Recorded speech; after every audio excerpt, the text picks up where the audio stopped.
morning. Welcome to the program. Director, what did you just say before we started all?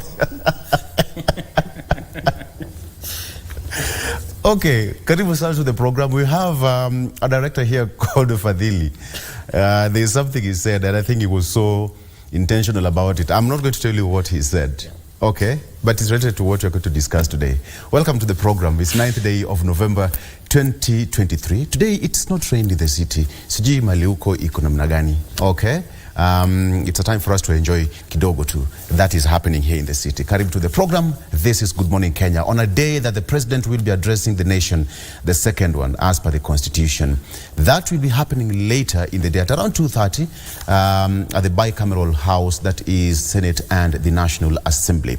But while you are asleep, now that you're woken up, Kawira Mwangaza survived the second attempt to be impeached. All the 47 senators voted, and all the 7 counts and charges were voted individually, and all of them, the senators said they did not find any reason to impeach the governor. So, what next for the county of Meru? 14 months, they've not enjoyed service delivery, and now it's now back to them to decide on what to do. Marie, you must be a happy lady this particular morning, as far as that is concerned. Indeed, I tried watching it a little bit last night, and some of the things I saw were very disheartening. That's the best. Well, that's the most I can say. I don't want to delve into some of the issues that could actually be judged as being personal. But I want to commend, can I say, both houses, the county assembly for, exercising their right. Yeah, because it's their right to, hold their leaders accountable. At the same time, also for the Senate for the work that they did. And yes, I think there's some things. That we Kenyans need to come, alive to.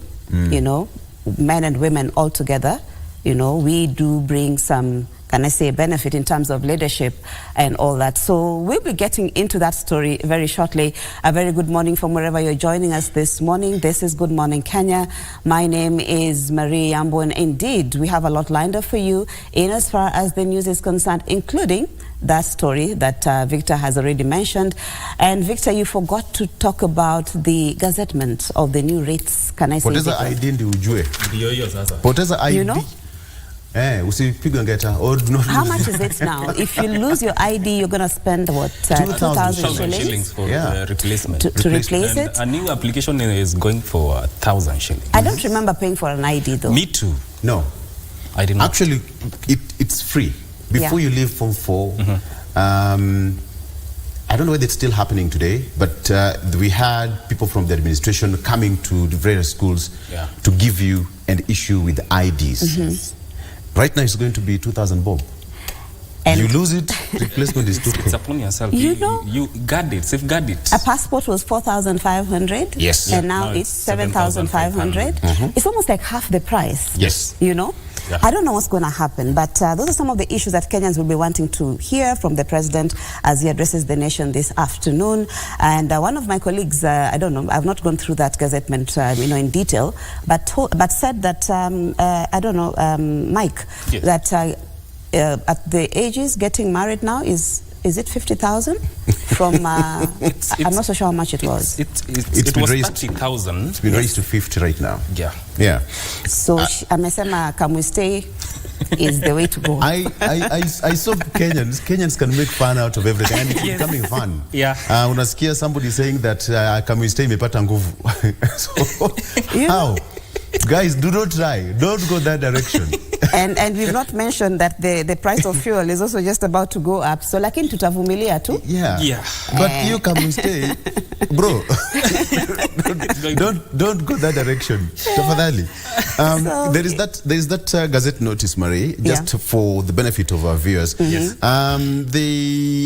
This is a gazette notice which was issued yesterday. So not previously registered is 1,000 bob. I don't know what this one. 1,000. So duplicate, that's an ID. Duplicate or replacement. Initially it was 100 bob. Yes. Now it has shot to 2,000. Yes. Change of particulars. It was 1,000 bob. It will remain 1,000. Then we have got identification reports. It used to be 300. The new charge, 1,000. Civil servants card, 100. It's short to 1,000. Then staff badges, hey, 350. It's going to 1,000, Bob. Yeah. Anyway, yeah. We will wait to see where things are heading. But better you have your idea anyway. Of importance, however, is, Kenyans are looking forward to hear what the president will say during the State of the Nation address. Yes. And some of the things that are likely to feature, of course, he will outline his scorecard. And Kenyans will want to hear what he will say regarding matters of the rising costs of living and fuel. Something to do with corruption, the things that Kenyans want to hear how the president is going to address them during his this is his maiden State of the Nation address to the bicameral parliament.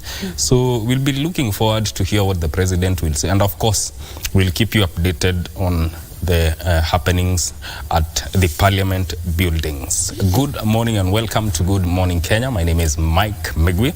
Let me first of all apologize because today we usually bring you Entertainment Thursday, but today we'll be bringing you an analysis of the state of the nation and also talk a little bit about the impeachment proceedings that were happening against Kawira Mwangaza, who is the governor of Meru, and of course she survived the impeachment. We'll be talking about that, and keep it here. And Marie. Indeed, Mike, we'll be talking about all that in the news, and later on I'll be giving room to my colleague, that is Victor Lowe, who will be having an analysis with our guest in studio. But in the meantime, Meru Governor Kawira Mwangaza survives the bid to oust her from office by impeachment. 47 senators failed to uphold any of the 7 charges cited against her by the County Assembly of Meru that voted to eject her from office. Governor Mwangaza was accused of misappropriating county resources, nepotism and unethical practices, bullying, vilifying other leaders, usurping her statutory powers, contempt of court, illegally naming a public road after her husband, and contempt of Meru County Assembly. If the majority of all the members of the Senate had voted to uphold any of the impeachment charges, the governor would have ceased to hold office in line with Section 33(7) of the County Government Act. Let's get the details. Now, honorable senators, Section 33(7) of the County Government Act provide as follows.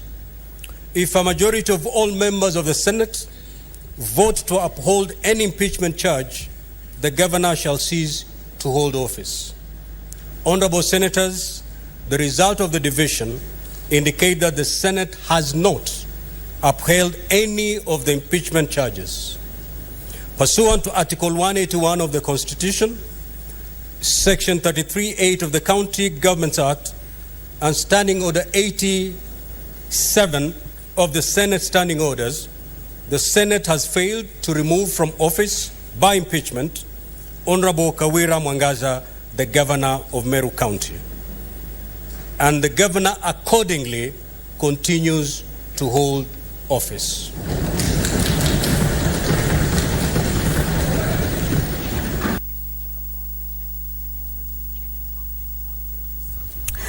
Of course, that story will be forming the basis of the discussions later on in this program, where Victor Lowe and our guest in studio will be dissecting what transpired yesterday at the Senate. And now moving on, Kenyans across the country are calling on President William Ruto to address the skyrocketing cost of living and the thorny issue of insecurity in various parts of the country during his second State of the Nation address expected today.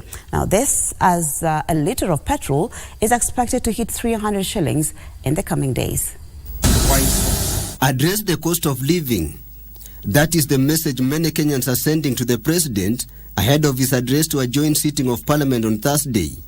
Speaking to Channel 1, many respondents say the rise in prices of commodities has left them living from paycheck to paycheck. Yale tunapitia ni magumu kwa ajili ya mafuta yameongeza mpaka watu tunashindwa hata kutembea. Hata manguo yenye tunauza yamejaa tu kwa mameza kwa sababu watu hawana pesa. Saa hizi mwenye anafinywa kabisa ni mtu ya bodaboda na mama mboga. Taxi yote ni sisi. Sasa kama sisi nikiangalia upande yetu ya sekta ya bodaboda, saa hizi hakuna kazi tunafanya. Hii mambo na revi ya IPRA, the moment wanaongezea mafuta, mabidhaa zetu pale supermarket hapa kwa soko zinakuja juu. Sijui Mkenya wa kawaida anaangaliwa hadi namna gani. Kenyans also want the president to speak to the runaway insecurity being witnessed in areas such as Baringo and Samburu, where bandits are making life unbearable for residents living in the region. Kindiki, wapi ile amani ulikuwa anasema amani gani iko? Watu wameisha. Security kwa watu wa biashara imekuwa mbaya. Hapa Kisii watu wanaendewa kwa nyumba, wanapigwa, wanaitishwa pesa, wengine wanakatakatwa, wengine wanauliwa. Sasa hata mashamba imeingia ndani, unapata mtu ako na vitina juu hakuna pesa. A number of Kenyans believe that corruption is directly linked to the tough economic times. They call on the president to outline the steps being taken to finally slay the ghost of corruption. Angazie hasa ufisadi. Jambo muhimu hapa kwa yote yale ambayo yanafanyika, kwa yale yote mazuri yanayofanya, aone amefunga mianya yote ya wafisadi, na yeyote anayetajwa katika ufisadi akabiliwe na mkono wa sheria. The State of the Nation address provides the president with a platform to address the issues facing the country and the steps being taken to build the Kenya nation. Thursday's address will be President Ruto's first State of the Nation address and the second address to a joint sitting of parliament. Tunataka kuona bei ya stima ikianguka. Tunataka kuona bei ya unga ikianguka. Tunataka kuona bei ya school fees umeguzia. Biashara imeharibika kabisa. Kazi zetu zimeharibika. Hata customer hatuwezi kuwauzia juu mizigo kubebewa mahali tunaenda kununua mizigo inakuwa ni shida. Again, this is the issue that we have opened the new courts, but the number of magistrates remains the same.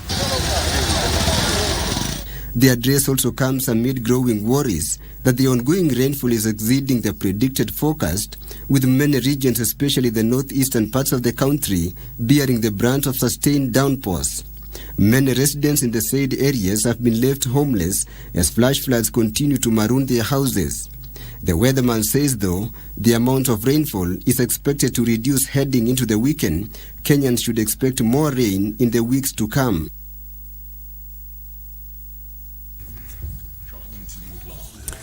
To matters education now, where 5 teachers from St. Mary's Mabera Secondary School in Migori County have been arrested for allegedly engaging in examination malpractice, while one center manager that is in Kisii County has been suspended by the Teachers Service Commission over the same. Now, this coming a day after 10 suspects were apprehended in connection with malpractices in the ongoing Kenya Certificate of Secondary Education Examinations, KCSE. Migori County Director of Criminal Investigation Richard Cheruyot said the 5 teachers who were in custody were found hiding in a church where they were answering KCSE exam questions for students. Today's paper, we were able to find chemistry paper with answers being sent by another teacher from the same school who was not there, being sent to one of the phones of the teachers. So what we did was to arrest them and brought them here to record their statements. Cheruyot said they managed to confiscate 30 phones from the teachers, saying that investigations have been launched over the exam malpractices. So for now, we have not concluded our investigation. Once we are done, we shall take them to court. Separately, Nyambaria High School principal has been suspended by the Teachers Service Commission over alleged exam irregularities. His suspension comes after Education Principal Secretary Dr. Bello Kipsang warned examiners against uploading examination materials on social media hours after being administered. We have engaged ourselves and we've said that we shall continue making sure that those who abuse the social media are dealt with. And I can give you a word. We have arrested quite a number of them. We continue to deal with them. We continue to deal with everybody that is trying to disrupt the processes of examinations. As late as yesterday, we have discontinued a few people who are playing mischief, be they center managers, be they our officers. Anybody who tries to play mischief with our examinations, then we are quick in taking action. Meanwhile, one candidate in Kitale, Trans Nzoia County, sat for the KCSE examination while in hospital. Nelly Omwaka felt ill and was rushed to Royal Gardens in Kitale town, where she was diagnosed with malaria. We did thorough investigations, laboratory investigations, and we found out that she's having cerebral form of severe malaria. The national examinations will continue on Thursday, with candidates sitting for the Kiswahili Lugha paper in the morning and writing the Kiswahili Insha later in the day.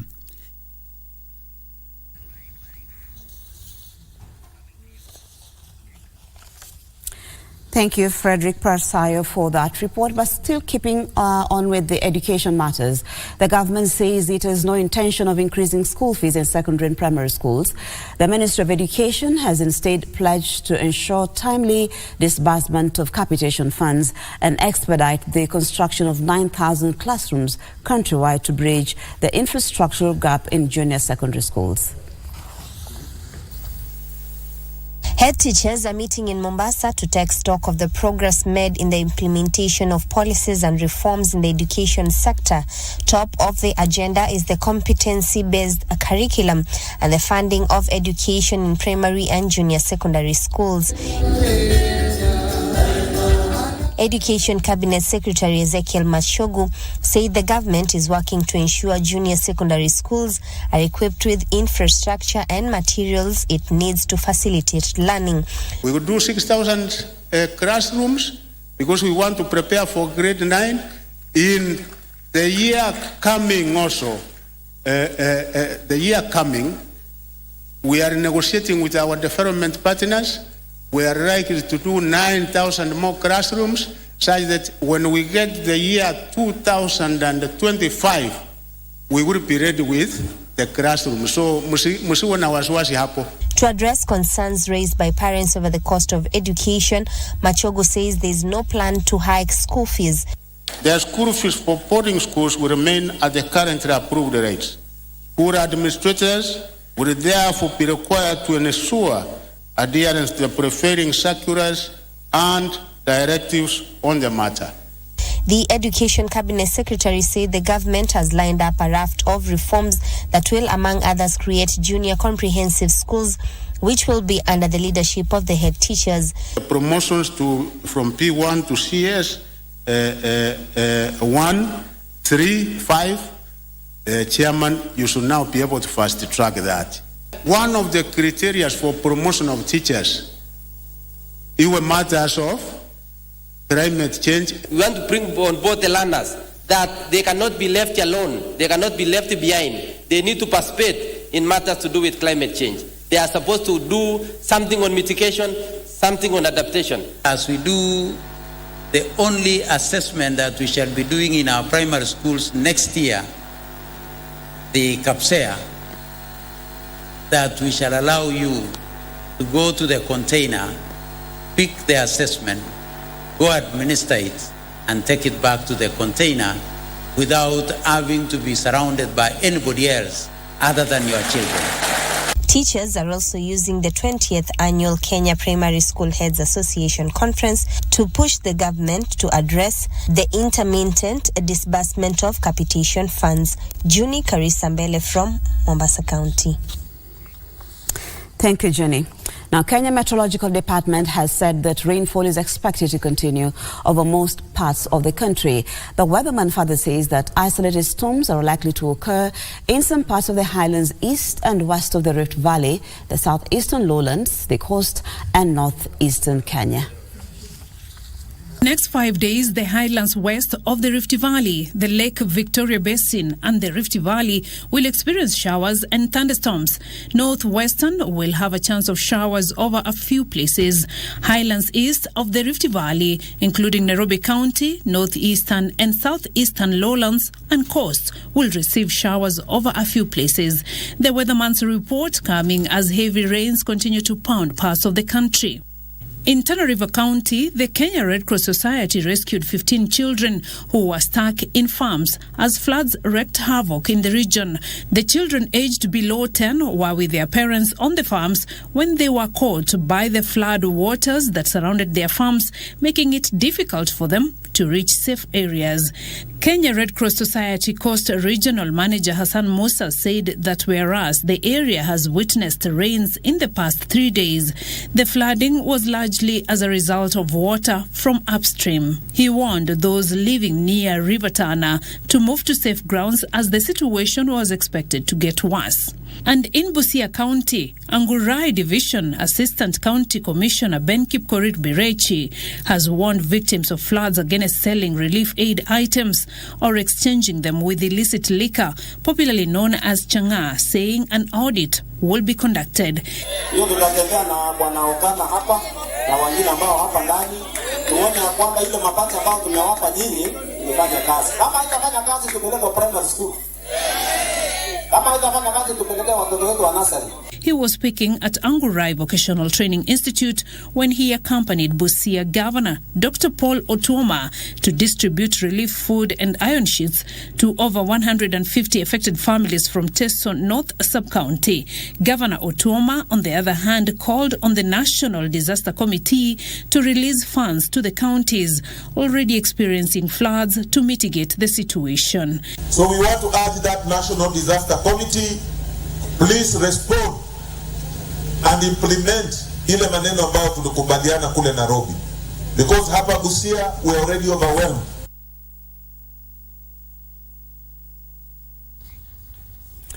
Beatrice Gatonye reporting there.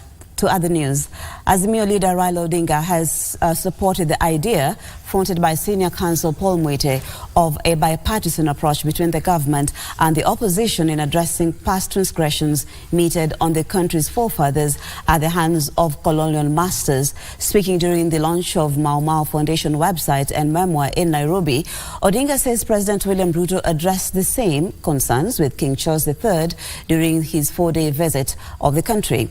Other leaders in the event called for the emancipation and proper compensation for the communities greatly affected during the colonial era. So this matter was raised with him, and I was happy that Mr. Ruto raised it in his speech that day, and it's an ongoing conversation. Paul Mwite suggested a bipartisan approach of opposition and the government. But this must be an inclusive process that deals with all historical injustices and ensure that justice is done and that this matter is finally put to rest permanently. We have made a decision to document the atrocities that were done by the colonialists in this country. And we are going to form county-based committees of detail to interrogate and audit our narrative to be able to ferret out violations of human rights. Mumesikia yote ambayo tumekuwa tukizungumza. Na vile vile mumejua yote ambayo tumekuwa tukitafuta. Sasa mjaribu, kwa sababu jana British High Commission alisema British government wamekubali kumzungumza habari ya reparation. Na nikarudia shia yeye jana, nikamwambia watu wa Mau Mau fraternity wamesikia maneno yako, na sasa tunataka wewe uongoze njia ya kufikia lengo hilo.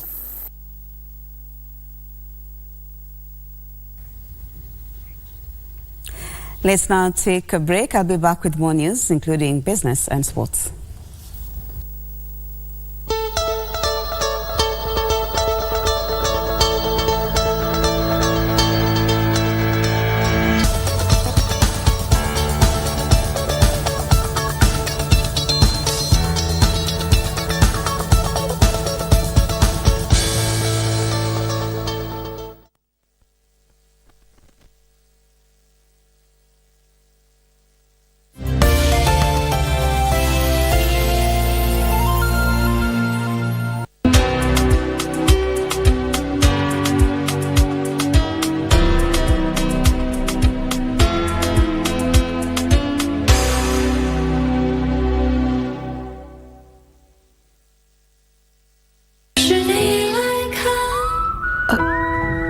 would you do something like that?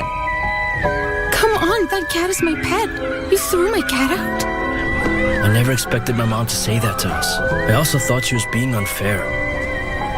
My mom doesn't get to dictate if or when I marry you. You know that. Have you forgotten where we are right now? You can't hold my hand. I'm not allowed to hold my girlfriend's hand. Hey, I'm going up the escalator now. I suggest you go see a doctor and leave me alone. I'm insane because I miss you too much. Chuyen, I was wrong. Nani alikuuzia hiyo chakula? Wewe. Evidence iko hapa. Imefaa koti ama na t-shirt ndani ama inakuanga na mnakani. Marabu sinile ntegere tibifi. Nani ajui? Wewe ulikula hiyo mwarabu? Ati? Yeye alikula hiyo mwarabu. Mwarabu gani? Amesema marabu ile ndege kubwa ile. Why did you take that stool? That guy do not to sit down. Why? Wewe unaelewa stool hiyo amesema ya daktari ni gani? Hakumaanisha hiyo. Why are you asking that question? Excuse me. Ni wewe nimeuliza wewe. Si mimi pana uliza huyu. Anatupikia Undertaker. Undertaker ni ule wa. Inaitwa Marabu stock. Kipara yako. Acha bwana. Wewe kipara yako. Usa pepi yangu ni mweka.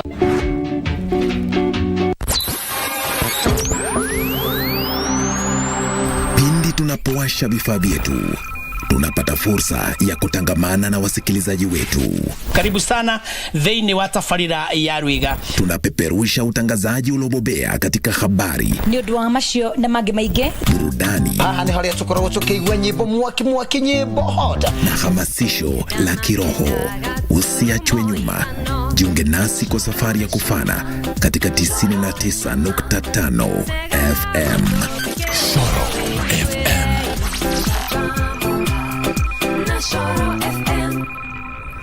What's in Your Kitchen, a show that celebrates Kenyan and African dishes. Rusha. At the Lelani Annex Naivasha, she shared a bit of her life background story and her cooking skill. Being careful? Yes, because I've seen some fire jump there. That is called flambeing. Flambeing. So tukiona moto tujue ni flambeing. Chele yetu iko sawa? Hii iko sawa? Tumalize. Sasa ni kwenda tukule. Lakini hauendi. Mimi siendi. Hauendi. Hiyo tutaongea kwa meza kwanza. Sawa. Salivate this delicious meal on your screen while taking notes for the recipe. Every Sunday, only on KBC.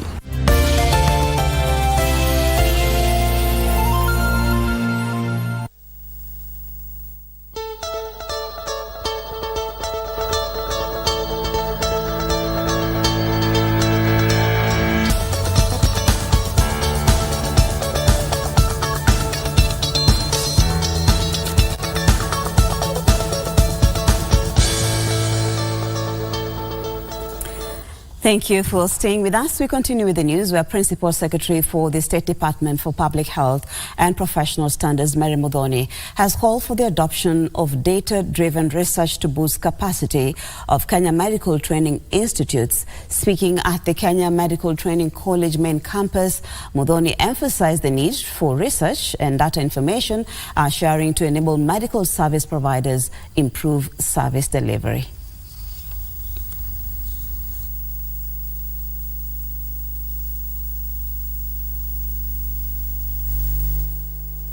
Universal health coverage will be achieved through the right people, that is human resources, the interlinking of data, especially in our health facilities. We don't want when you walk from one health facility and you go to another level, you repeat the same story that you had in level 2. We would wish that the data is interlinked and you can have a conversation with the said staff who is in the other facility.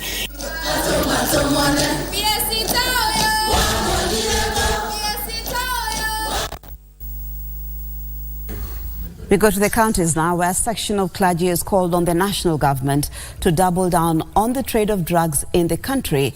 Pentecostal and Evangelical Association National Chairman Reverend Frederick Ngoge says there is also a need to holistically address the scourge and the menace of drugs because many young people are succumbing to the vice. This and more in our continuous roundup. Speaking during a training program in Mombasa organized by the Association of Pentecostal and Evangelical Clergy of Kenya in conjunction with the National Authority for the Campaign Against Alcohol and Drug Abuse, the clergy said drugs are destroying the future generation. Hizi madawa za kulevya wale wanauza, serikali iangalie, hata na kada kama tunafanya bidii na wao, na pia kuwe na njia ya kuangalia hawa wanayouza haya madawa ni wakina nani, wanatoka wapi, maana wengine ni watu wakubwa sana katika nchi hii. Meanwhile, a cross-section of members of the County Assembly in Kisii plan to table a motion on deterioration of security in the county. We have raised a concern in Parliament, Kisii. We have asked the Speaker to enhance the security of all the honorable members because we do not know why this attack was meted on him.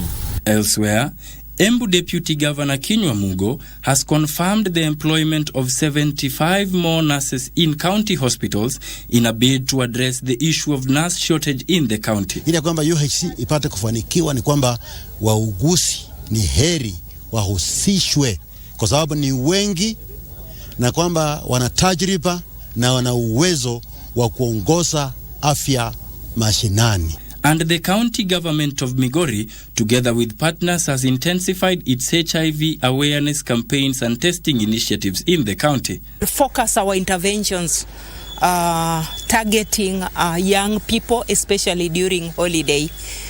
This is because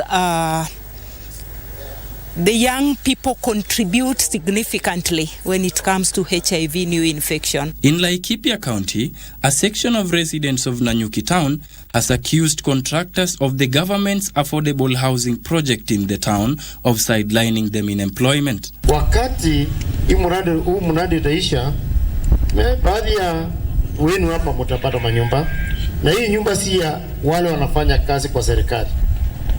Hii ni nyumba ya ule mtu yote ata-apply na aanze kulipa pole pole. Finally, members of the Borowo community say they are elated that their long-standing grievances over the disposition of their land in Kericho by colonialists way back in 1895 will be addressed.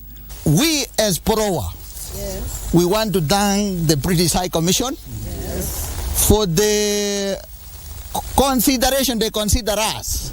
Their officials recently had an audience with King Charles III during his visit to Kenya, accompanied by Queen Camilla.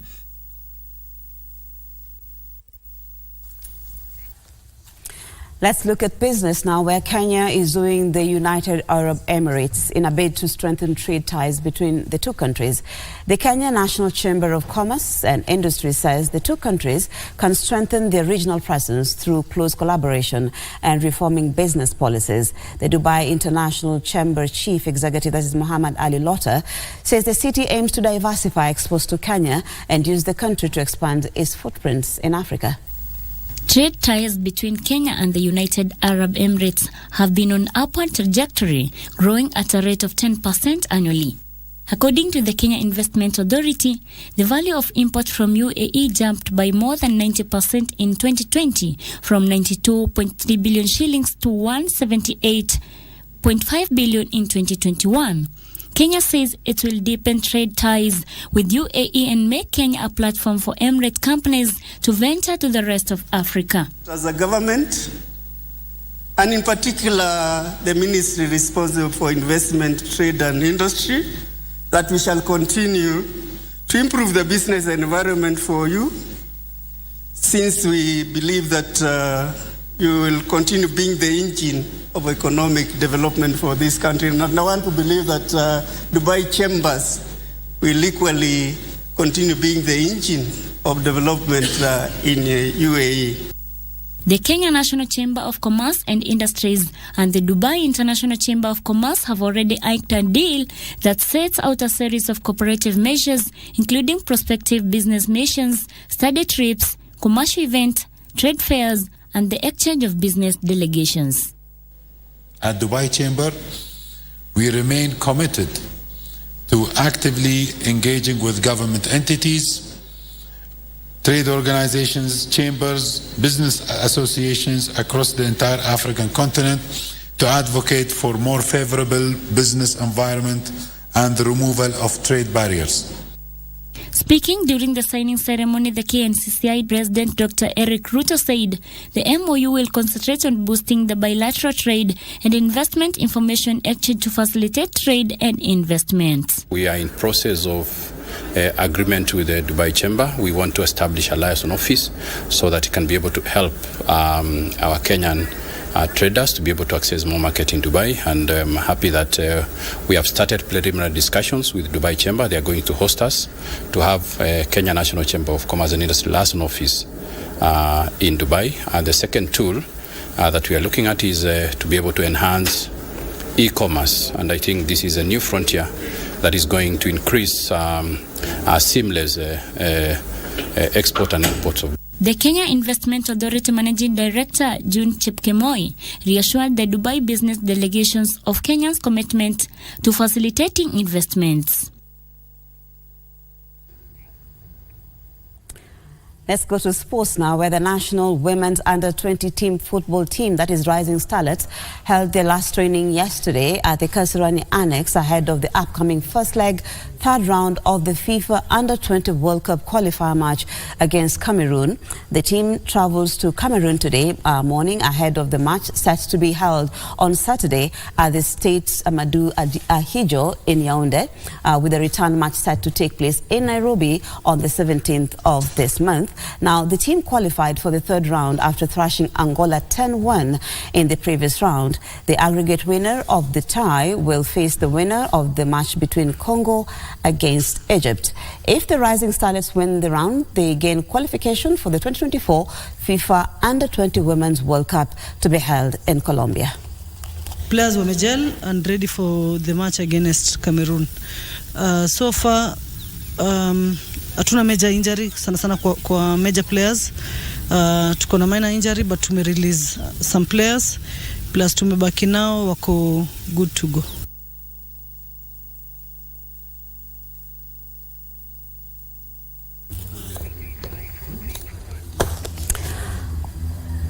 Well, that's where we end the news this morning. Thank you so much for your time and keeping it KBC Channel 1 and Good Morning Kenya for that matter. We still have a lot lined up for you. Remember, Victor will be back in just a few minutes to take you through the Good Morning Kenya segment, where they will be having discussions on the State of the Nation address. You do not want to miss that discussion because it promises to be very engaging. So thank you once again. My name is Maria Ambo. Hope to see you again next time.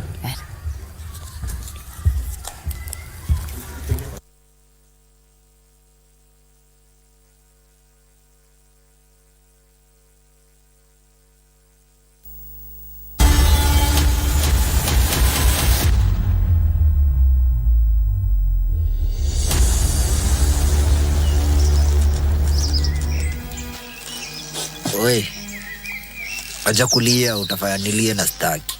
Story za Njamba, a short film by One Film Pictures, follows two Mau Mau fighters who, in the heart of pre-colonial Kenya, find themselves in a predicament as they await execution. Kitu yani inakuwa refu hivi.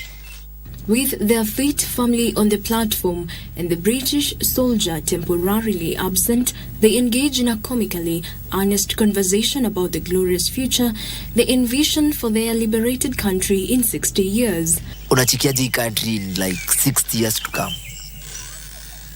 Bro, mi sioni kitu. Directed by David Waronja, the film juxtaposes their fervent hopes with the harsh reality of post-independence Kenya, serving as both a source of comedy relief and a poignant reminder of the sacrifices made for freedom. But what was the idea behind the film? Lakini mi kitu niko sure of, na tukupiga msee na whip, kitu yezi embrace hiyo. It's called Stories Jamba, which is a wordplay from Stories Jaba, which a lot of Kenyans can relate to. For the longest time, I have been wanting to make a period piece about the liberations of the Mau Mau struggles. And when Alliance Francaise made a call for short films, we thought this was with the theme Kenya at 60, we thought that this was the perfect time to make a short film about Mau Mau, and also meet my long life dream about making a short film about a period piece about Mau Mau. Waronja notes he sourced cast members before writing the script in order to write according to his characters.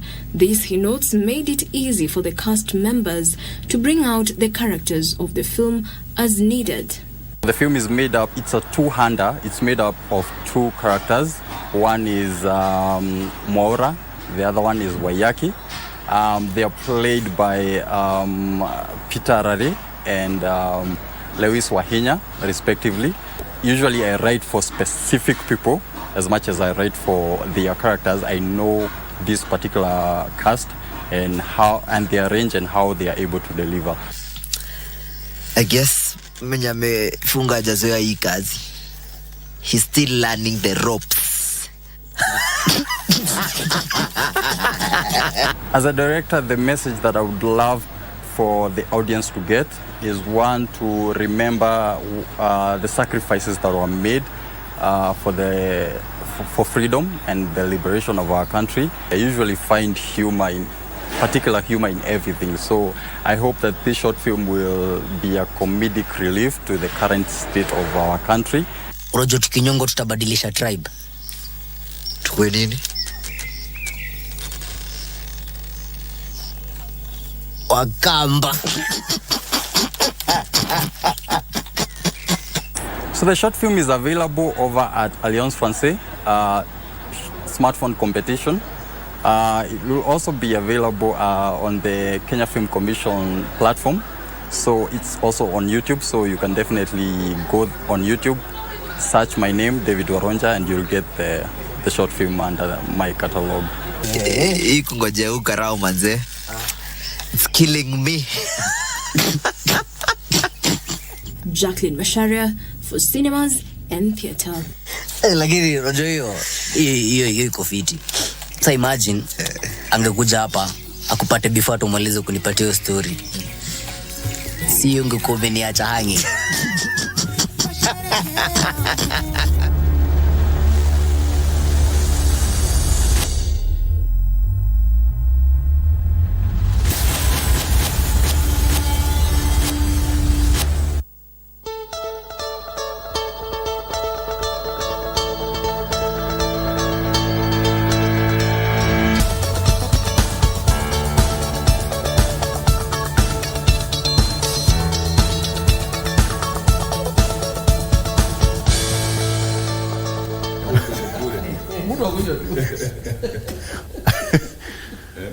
It's a good morning for us here in KBC. Good morning, welcome back.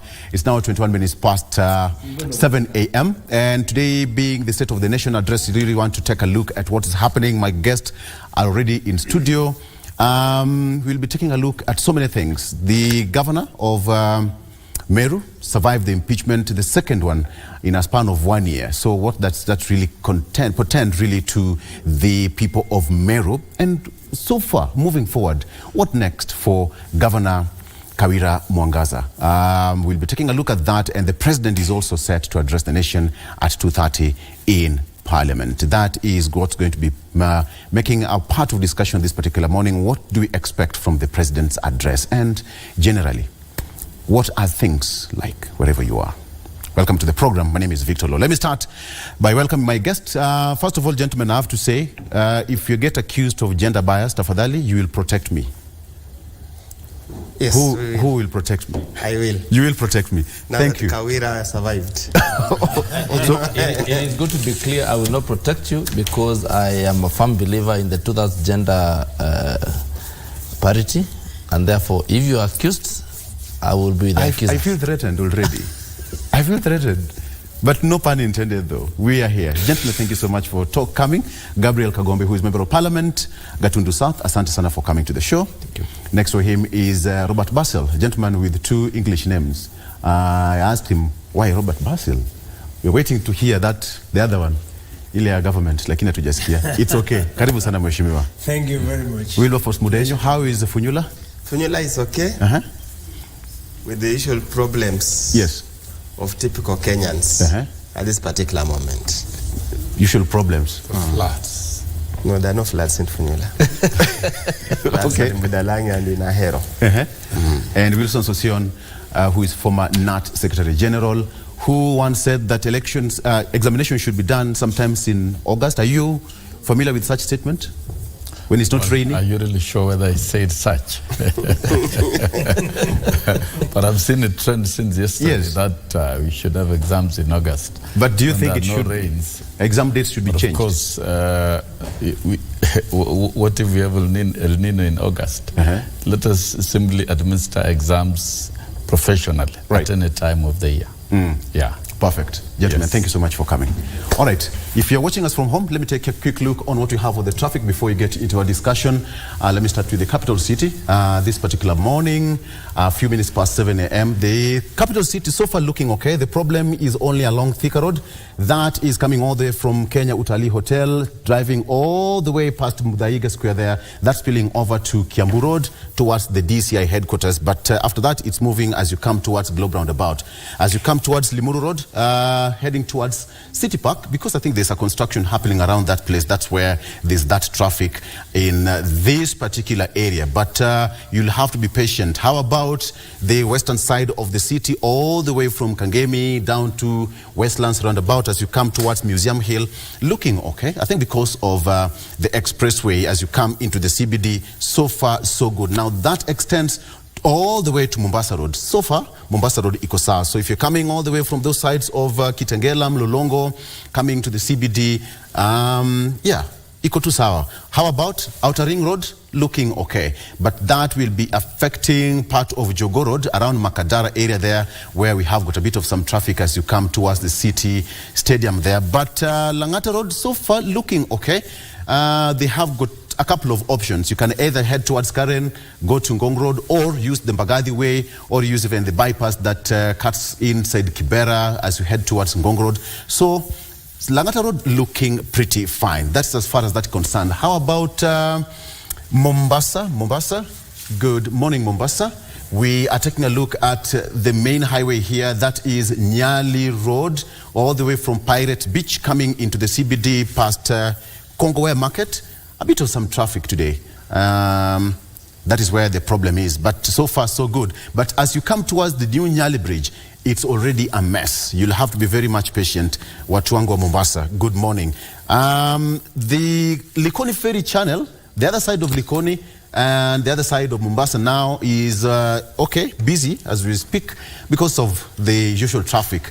People waiting to cross the channel there. But you have to be very much patient. So far, so good. How about all the way from that side of Makupa Bridge, which is a blessing again to the residents of Mombasa and anybody getting to the city, coming towards the Makupa police station roundabout there, Sabasaba, all looking okay as you get into the CBD. Finally, Kisumu City, good morning.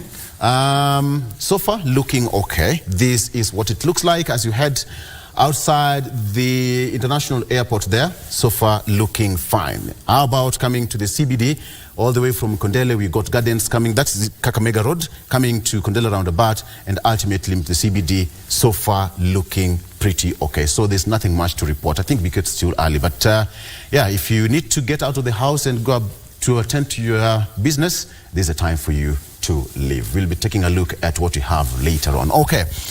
So this particular point, let me take a quick break. We'll be right back with more discussion, including what's on the headlines of our newspapers, and then we dive straight into our discussion. Let's take a break. We'll be right back. Stay with us.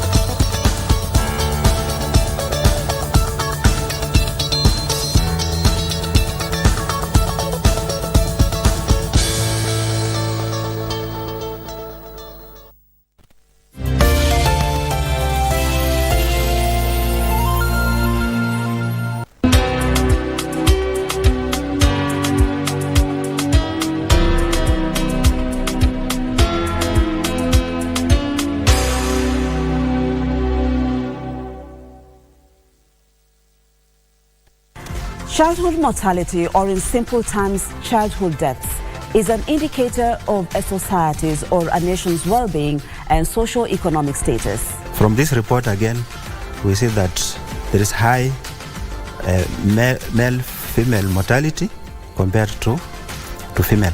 Under 5 mortality is at par in both rural and urban. Is at 41 death per 1,000 live births. But what are some of the interventions that are being put, and what would you advise? Delivery at a health facility will improve the chances of the mother and the child survive.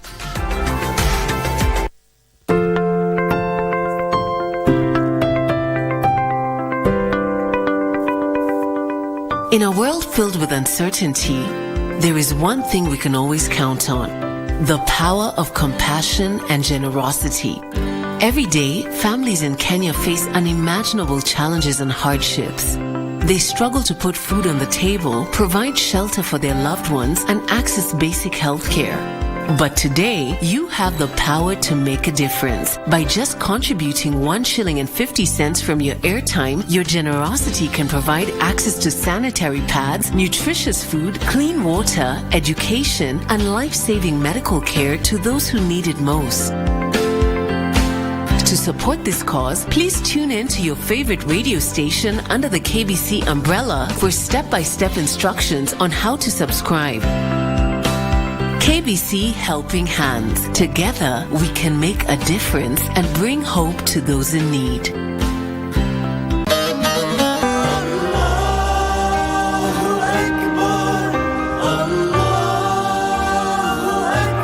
Vilevile pia mja akitekeleza kitu kibovu, hata kikiwa kiasi cha mdudu chungu, bado Allah subhanahu wa ta'ala atakuwa ni mwenye kumlipa.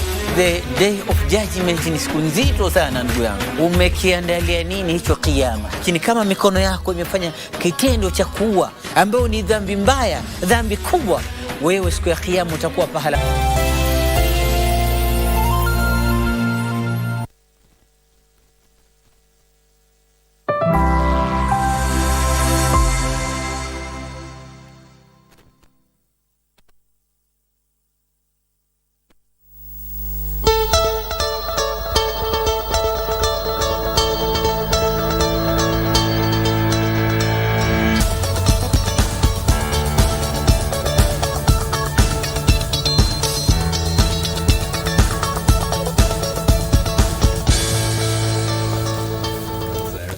Thank you so much for staying with us. Welcome back. Now, a quick look at what we have on our front page of the local dailies now. On the front page of the Star newspaper, MPC new plot to bypass SRC, decide on parks. MPC new plot to bypass SRC, decide on parks. Lawmakers are among the best paid in Kenya, taking home almost 1.7 million shillings a month. Kagombe, are you happy about this?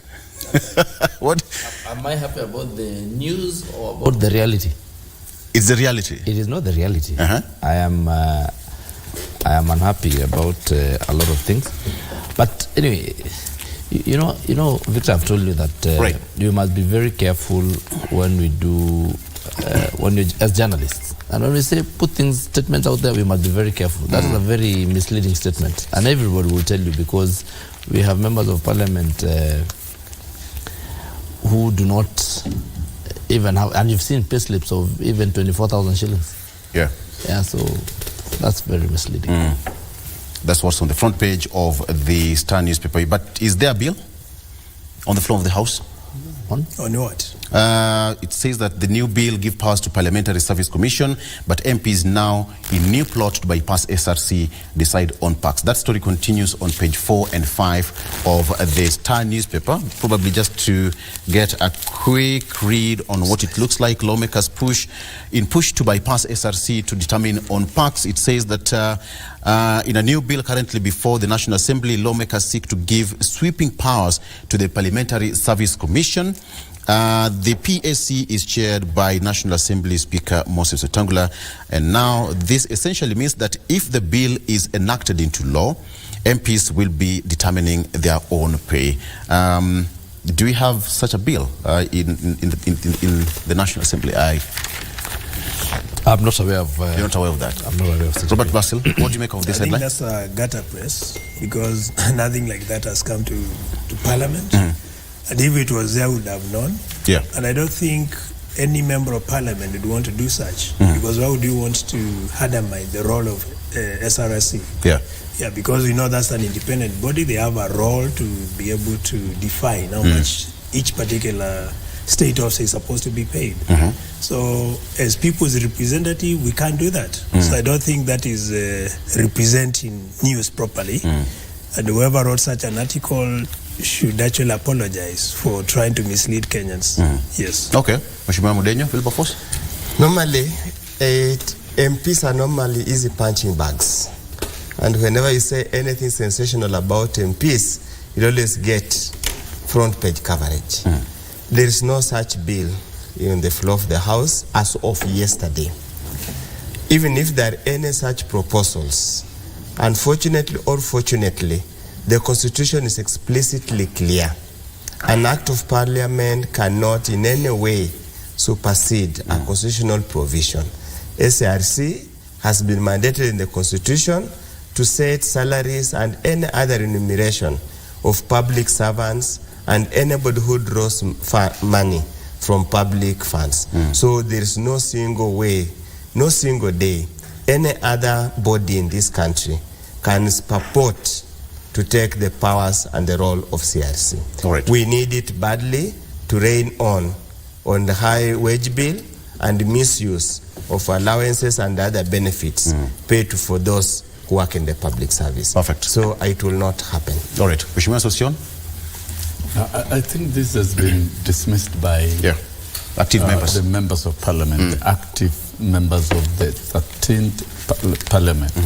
And I think whoever is reporting is trying to make it a bit sensational for no apparent reason. But whereas anybody is free to originate any bill and canvass certain positions. But one thing we appreciate is that Parliamentary Service Commission is an institution on its own that presides over the welfare of our legislators and the staff working at Parliament. And we agree that since 2010, with the autonomy of Parliament to stand on its own as an independent legislature is one of the most outstanding in the world, and I think it's not right for Kenyans to vilify parliamentarians. It's time we dignify parliamentarians regardless of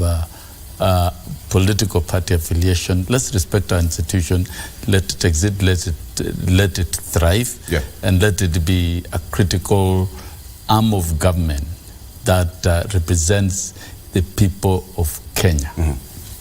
All right, thank you so much. Kawira whips in emotional submission. That happened yesterday in the Senate, besieged Meru Governor. Kawira Mwangaza was last night on the edge as she wept in emotional submission before senators hearing her impeachment case. She survived the impeachment. On the front page of the Daily Nation, survivor, that's the keyword, survivor. Twice lucky, put on her defense for most of the two-day trial. Meru Governor Kawira Mwangaza denied all 7 allegations leveled against her, citing political witch hunt by local leaders under the orchestration of external forces, and a majority of senators cast their votes with her, handing the embattled governor a lifeline and a chance to continue serving as county chief. But senators fault both the executive and the county assembly. Mheshimiwa Gabriel, it was a busy 2 day in the Senate, but this is not the first time this was happening. Second time for the governor of Meru. What did you make out of that proceeding? You know, when we passed the Constitution of 2010 and created 2 levels of government, it was with an intention, and you know, a lot of things are unwritten, but the makers of the Constitution and we, the people of Kenya, when passing that Constitution, envisaged a situation where both levels of government were going to work cohesively to the benefit of Mwananchi. What I am saying, because this is not the first time, and I must, we do not operate in a vacuum. I come from Kiambu County, where we have similar issues that you hear every time, and there's squabbles, and we have a governor who has completely failed to listen to the voice of the people, the MCAs and everyone. It tells you that we are yet to come of age where everybody understands their role and executes their mandate properly, so that we search, you know, it may be so, and I'm happy that the Senate made the decision it did yesterday, but something must be wrong. And when you go back to Meru, then there is no peace in Meru. We have taken back the governor to go to Meru, and she will go and do her work. But you know that every time you have seen squabbles, and Mwananchi does not get the services that they're supposed to get from the cohesiveness that was expected by the makers of the Constitution, and ourselves when we passed the Constitution. So what I would say is that I respect the decision of the National Assembly. I also respect the decision of the people of Meru who elected Kawira Mwangaza and all other leaders that they did. Yeah. But people must know that it is not just enough to follow the law. There are also other things that are expected. There is a way that an elected leader is expected to carry themselves. And you know, even where we sit, we say that you may have ticked all the boxes that are required of you, but you're expected to go and do more than that. So my request to Governor Kawira is that because we have 47 other governors, there must be a reason why she's coming to the Senate, and I know she has capacity to deal with that situation where it is. Let them just sit and agree, so that the person who is at the center of all this, who is the Mwananchi, who wants services from the county government of Meru, gets services and does not regret going into the next election, that this phase of 5 years has been lost. All right. It's 14 months since election, Mheshimiwa Robert, because at the end of the day, she's been saved, yes. Going back to Meru, head said high. But that is not enough, as Mheshimiwa Kagombe is putting. That is not enough. There must be some underlying problems, probably on that particular region. But what was so different? Last time it was a select committee. This time around it was committee of the whole house. What made a difference? First, I think I respect the decision of the Senate. The committee of all house gave the room for everyone to contribute, because it's very clear there is political witch hunting in Kawila's case. And I think it's the high time for us to amend the Constitution to allow free and fair trial, because we don't want to set a precedence where if there is a disagreement between MCAs and governors, then everyone goes to, you know, cases are brought to Senate. So I don't think, I mean, there was no evidence, basically, and that's why you saw she's being cleared again. Although now in terms of spirit of delivery, there will be an issue there, because the MCAs seem to have personal issues with Kawira, and that may affect delivery. And I think as lawmakers, we have a duty now to look into this and make some amendments in the Constitution to protect and ensure in the near future we don't have cases of political witch hunting and where cases are brought to Senate without proper justification, because it's very clear that there was no clear evidence as to why the MCS could say we want to impeach Kawira. And you can imagine now for the second time she be brought to the Senate. So that is to tell you, for the last 1 year or something, nothing has been happening in the county. Because if people are not working together, what do you expect in terms of delivery and implement your serving the people who elected the team? So that is not a good thing. And other counties should equally copy that, because if you just plan to impeach a governor based on personal interest or interests that are perhaps motivated by disagreement, perhaps there's something you want but the governor is not able to deliver on them, then you decide to impeach the governor. Automatically, when she comes to the Senate, they'll have to review and scrutinize whatever is being brought to them, and if they find there is no case, then the person is cleared.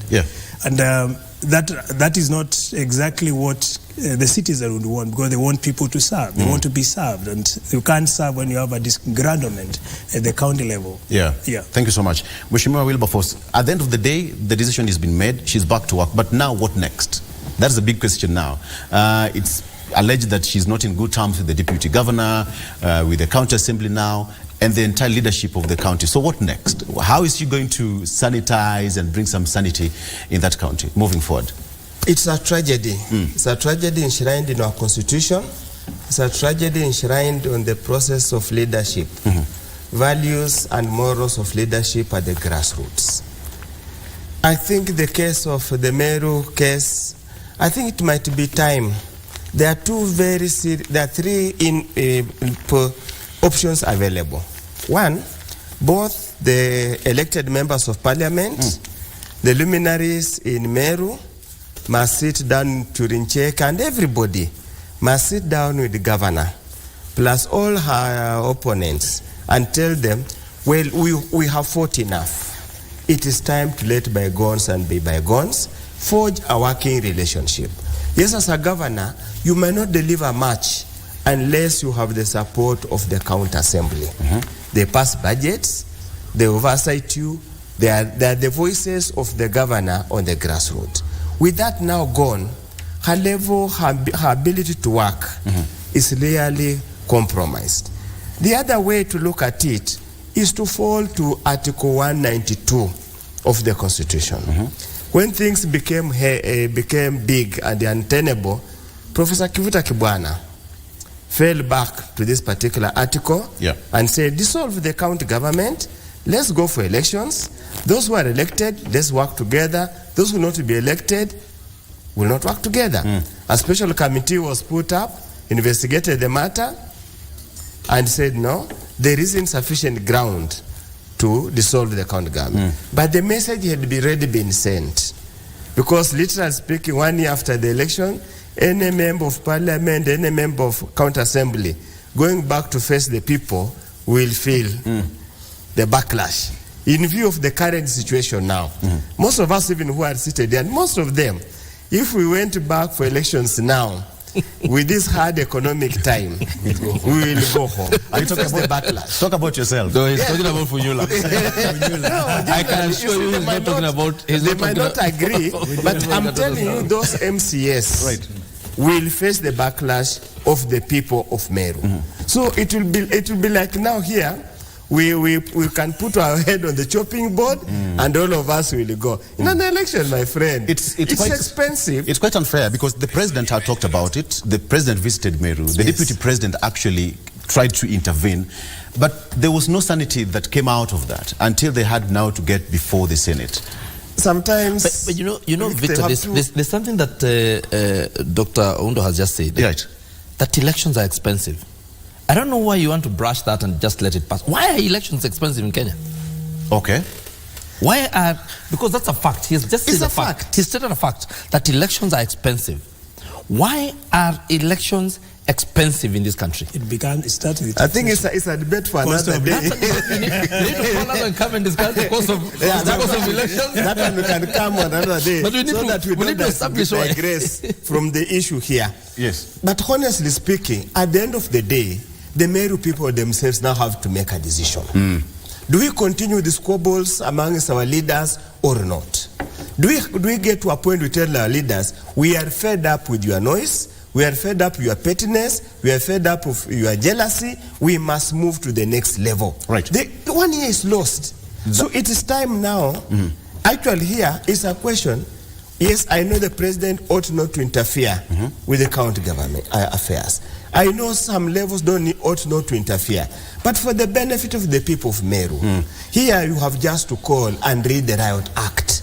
You either agree to work together or dissolve the entire county. dissolve this thing. Thank you. You go for elections. Right now, Council of Governors are meeting in Narok County to take stock of what's happening. Kawira Mwangaza is not there. And that has been happening. She's been missing some of these functions, some of these conferences, summits. You know, what is that master stroke and that yardstick that she's going to use, the magic stick that she's going to use now to turn around everything in that county? Mheshimiwa Sossion. Yeah, even before we get to the meeting of Council of Governors about this impeachment, I said in the same show last week that the clause of impeachment is being abused politically in this country. Politically? Yes. Okay.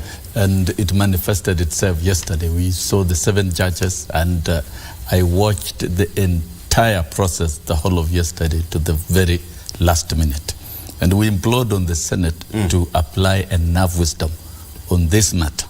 And I congratulate the Senate. The way they voted, they voted according to their conscience, their judgment.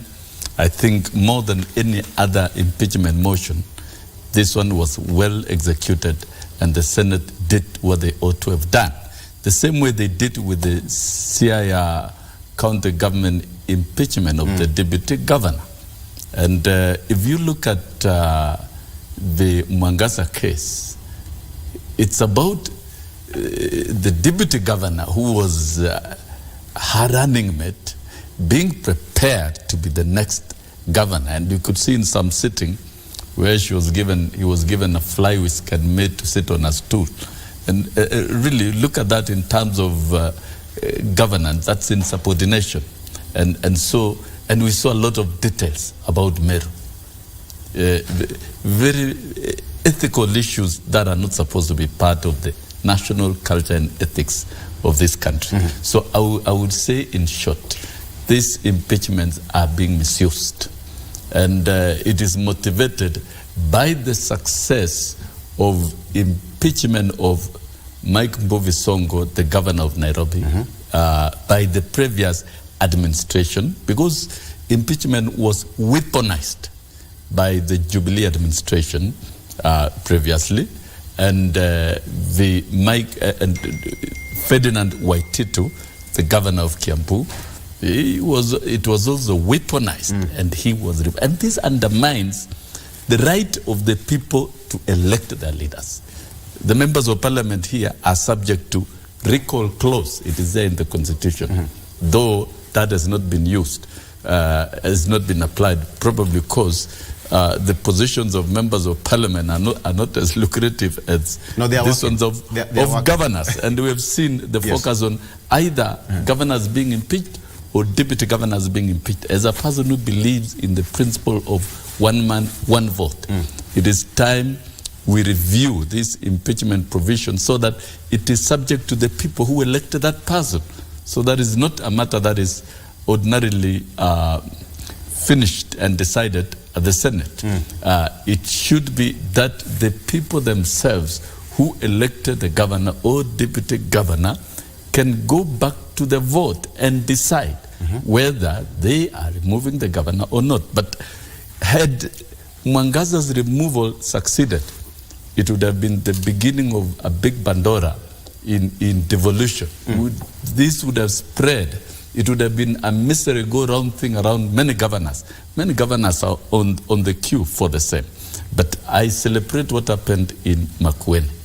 When MCAs wanted to blackmail the governor, Kivutha Kibwana, and Kivutha Kibwana was bold to recommend the dissolution of the entire county government, and that brought sobriety. And we can count several flagships of success in devolution in Makueni County through Kivutha Kibwana.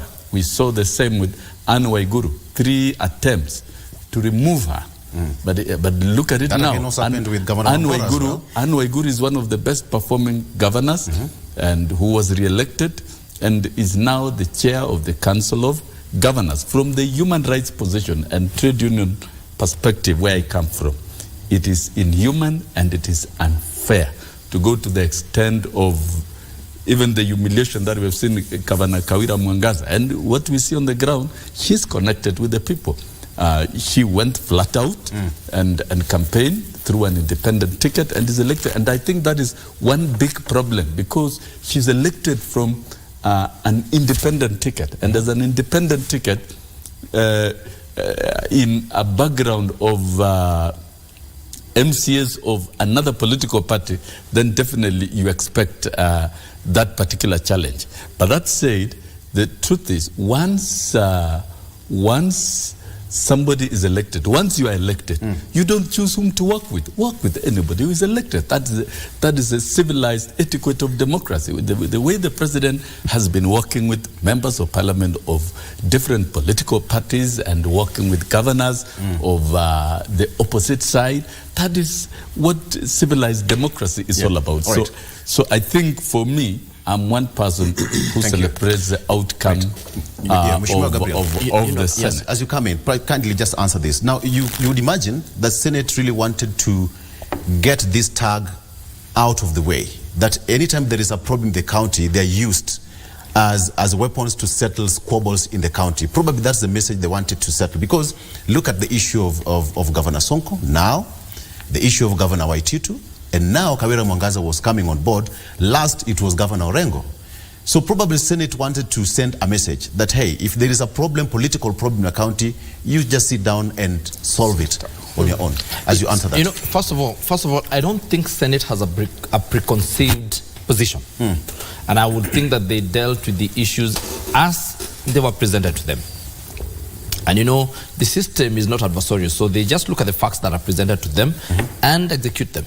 And that is what the spirit of our democracy demands. So you cannot, the Senate cannot be sending a message. Senate just requires to look at the facts presented to it and what they know about the political status and act, and not necessarily send a message. But that's it. There's something I wanted to say about this devolution. You know, the spirit of devolution is very good, and it was to make sure that there is equality and equity in development, so that because the central government was not able to probably take development to all corners of this country equally, and that is why we brought devolution. That was the spirit of devolution. That is the spirit of NGCDF. That is the spirit of what the MCAs are calling for World Development Fund. It is the spirit that development goes to the list of our areas, of our sub-locations and villages. But you know, we have had a tradition on how we do things, and you must admit that a member of parliament, the seat of MP, is the most is a seat that rings in the minds of people when you think about political leadership, because it has been the seat that is closest to the people for a very long time. It has been the epitome of political power and political dispensation for a very long time, and so people are used to that. So we did not do enough civic education to our people when we devolved, to tell them exactly what role is to be handled purely by the governor and the MCA and the MP and the senator and the women rep. And that's why you find some collision and some friction. For instance, and I'll give you a case in my position. I've had it on radio and on TV the other day. There was some issues in Gatundu Hospital, and Mwananchi, when they go to the hospital and there are issues, they call the member of parliament. Come and do something about our hospital, the Gatundu level 5 hospital. There is no medication, there is no this, there is no that. If you Google right now and look at social media, you will find that the name invoked is my name. Yet you know that is a devolved function. It is the governor who's supposed to deal with the issues, medication, and all other things that pertain to them. We have roads that come to the member of parliament, that are to be taken care of by the member of parliament, and others that are supposed to be taken care of by the county government. You know, we have water, which is a devolved function that shall be taken care of by the county government. But when you go and you find that the situation on roads and water is bad, who do the people go to? The people go to their member of parliament. So the friction that you're finding is because if there's no cohesion, like I said, in the way we work, so that the member of parliament cannot go to the governor and tell them this is exactly what is happening, then there is bound to be collision, and that collision will continue happening as long as people do not sit down and agree, so that the member of parliament can go and say, okay, the people from my constituency have this problem. In this ward there is no water, or in this constituency there is no water, there is no medication in the hospital, there is no this particular road, and this particular road is not very good. You as a governor, please fix it. If people do not get to have a round table like that, then there will be collision. And that is why I think as all the members of this panel have agreed, is that other than just being correct politically and by the law and ticking all the boxes and saying that everything has been done, there is more that needs to be done. We need to see some magnanimity in the way we dispense our duty, our mandate, so that people know that at the center of all this, there's Mwananchi. who elected that MCA, who elected that governor, who elected everybody. All those people were elected by one person with one end in mind, to get services closer to those people. Yeah. So it is not enough to just say that I've done what the law requires. You must go beyond that and do exactly what is expected of you, whether it has been demanded of you by the Constitution or not. And that is why I'm using the word magnanimity. Yes. So I will just say that what the Senate did is what was presented to them, and it is good because they discharged their mandate as they should have. I also say that people need to actually sit and work together. People need to sit and work together. Mheshimiwa Robert. Well, I think I agree with the Mheshimiwa Gigi, because ideally we are 11 years since devolution was actually acted, and the new constitution provided room for us to have a devolved government. But what we have been seeing basically is political scores, where if you are not going to oil MCAs, they gang up together and decide to impeach you without proper grounds for impeachment. And it's clearly that is exactly what my good friends made reference to Professor Kifudha Kibwana when he was able to invoke Article 192 of the Constitution and saying that MCA should, that should go to the people to be re-elected. He dissolved the government. Because ideally, you find that for you to run a county government as of today, you have to babysit MCS, and that is why you see most of the governors sending MCS to oversee trips, overseas trips, to be able to make them happy, so that they can be able to pass bills and to be able to work together. But as I indicated earlier, we need to come up with amendments to the Constitution to protect governors, because that kind of structure of working could mean for governors to continue performing, they have to either bribe MCS for them to be able to deliver on their mandate.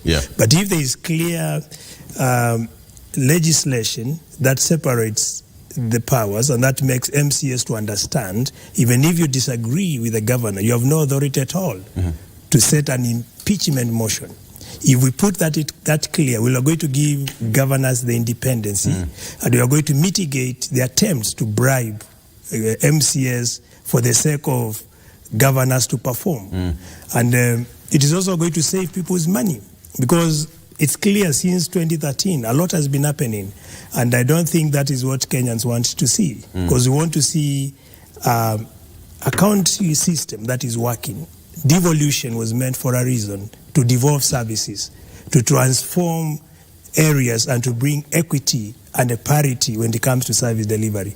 But if there is that level of people have to bribe, there is so much disagreement, going to Senate, discussing, wasting time, and then clearance is meant, people are reinstated on the same positions, that is going to derail the process of devolution and also undermine the efforts that were done to be able to integrate devolution within the Constitution. All right, let's take a break and probably refill our cups and come back.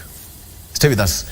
This continues shortly after this break. An exam is still on. I want to take a look at that, and Mr. Sosion must be so happy about these exam queries as top teacher thrown out. That's about exam irregularity. We want to take a look at that shortly after we come back. Stay with us.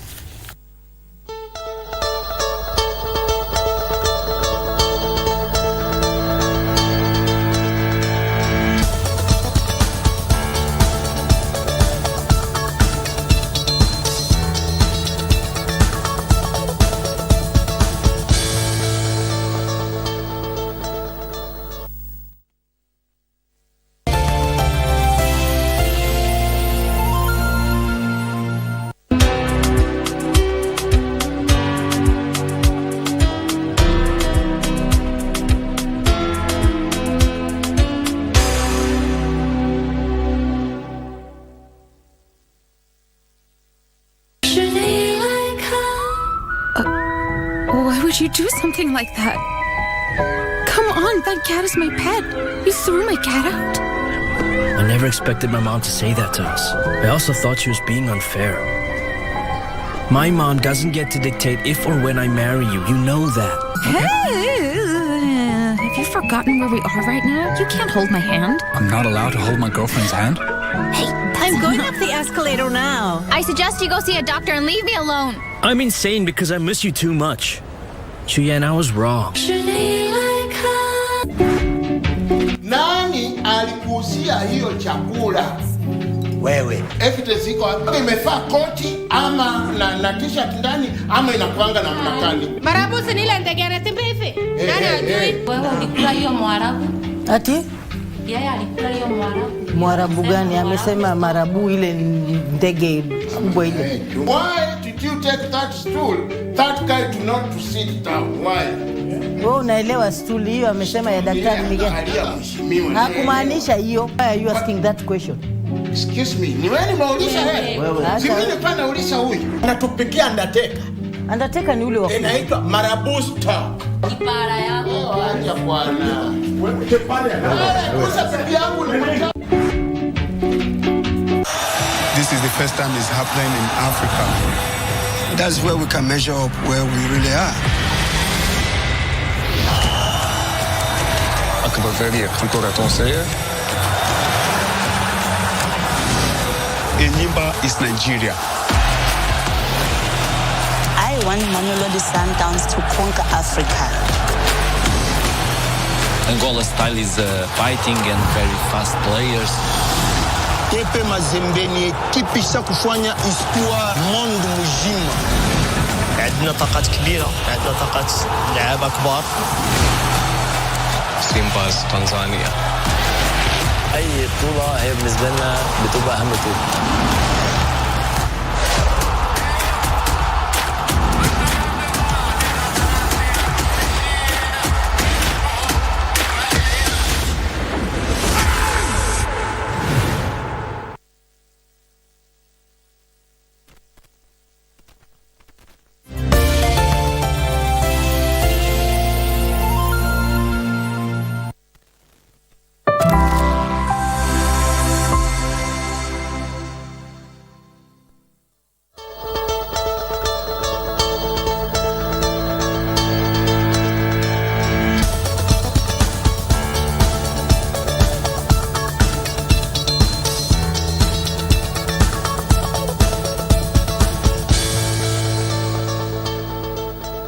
All right, welcome back. Thank you so much for staying with us.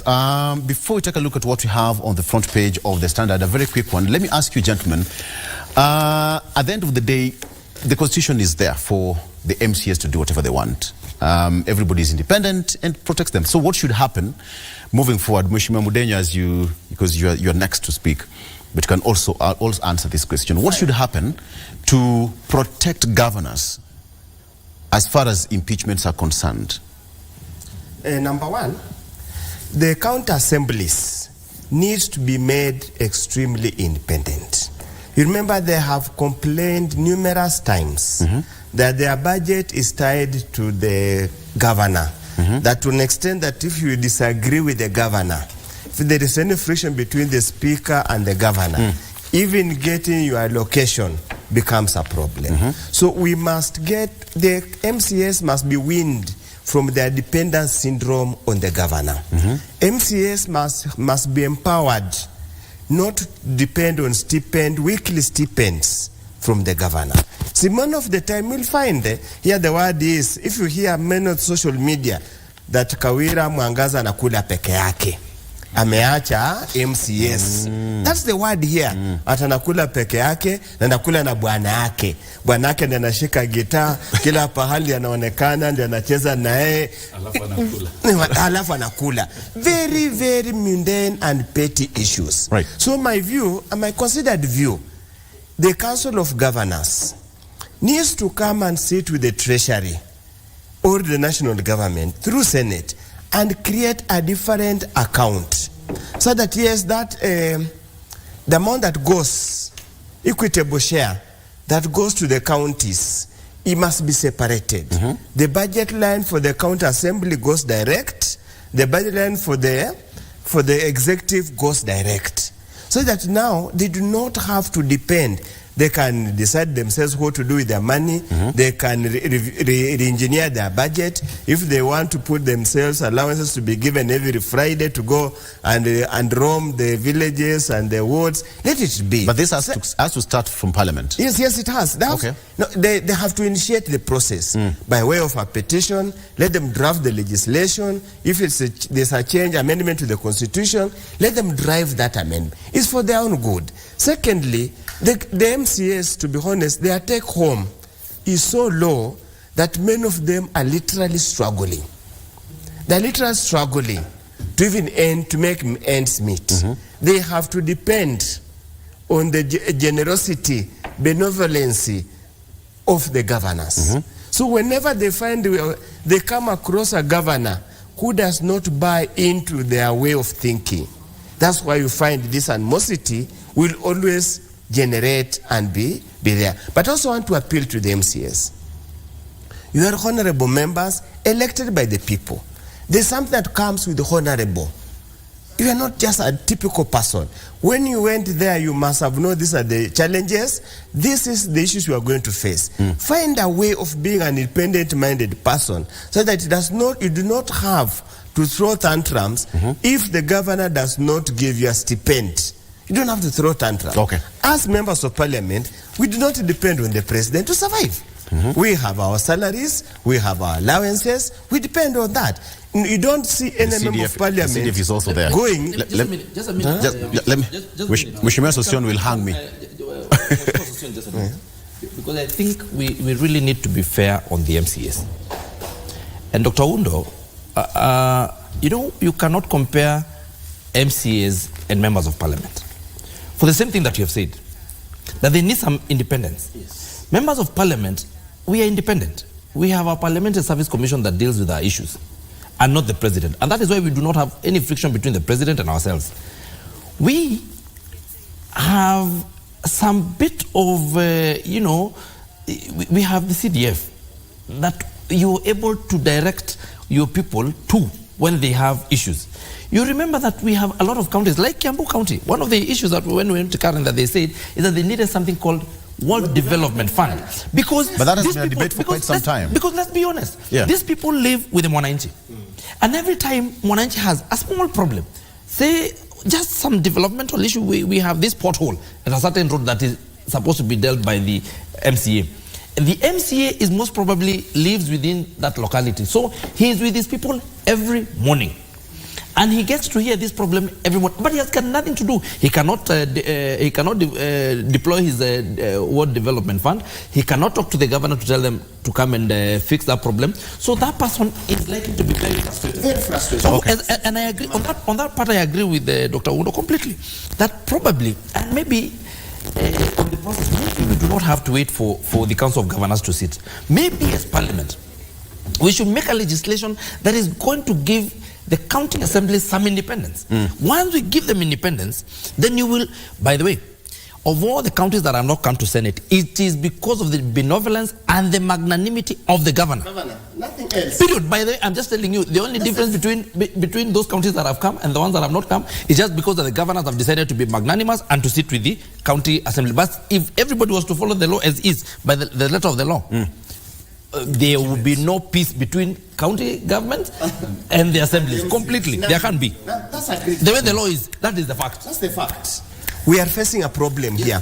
As a nation, we must address as a matter of urgency. MCAs are frustrated. MCAs are living under stressful life, and sometimes you find the governors are so difficult to reach. For example, as he says, you wake up with this El Nino. The bridge going to an ECD classroom or the roof of an ECD classroom has been blown out. By the time you get to the governor, the ECD kids are being rained on. The guys on the ground are hitting you so hard. So we all agree that we need some money going to the MCAs. Then something like County Assemblies Service Commission should be formed then. The same way you also have Parliamentary Service Commission. Let me get Mheshimiwa Sosion. Kindly.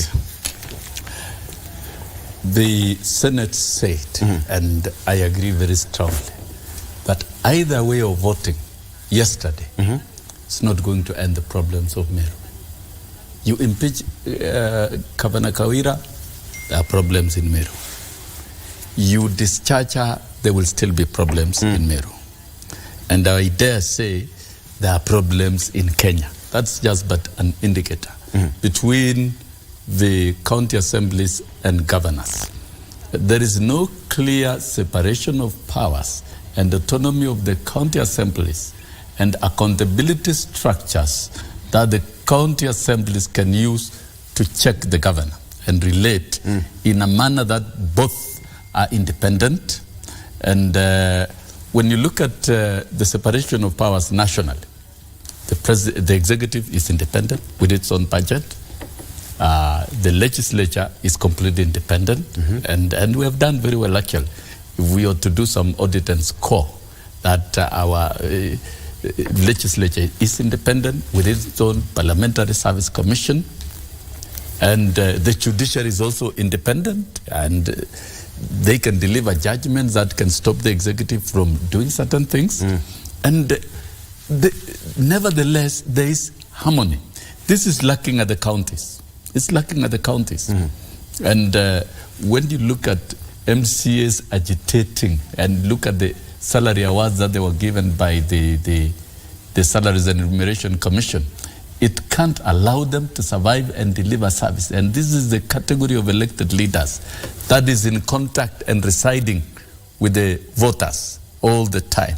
So I think the Senate and the country and the nation should wake up to this reality.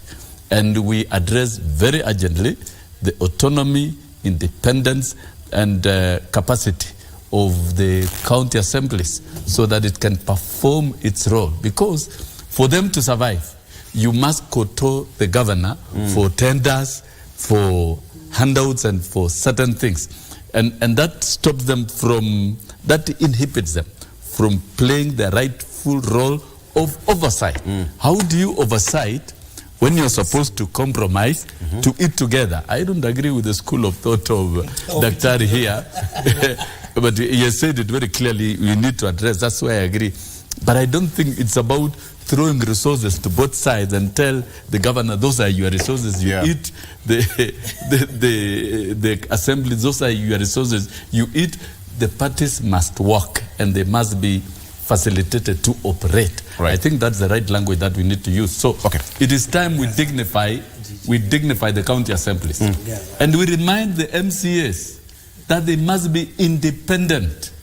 And this is why I salute the MCAs of Meru for doing it twice. So, but I think it is time we dignify the MCAs across the country and let them be independent, grant them capacity, and probably it is time we even have these MCA positions more attractive, that we can see professors, PhD holders getting into the MCAs, because that is the lowest unit of dealing with development and poverty and all matters at that level. It's more critical.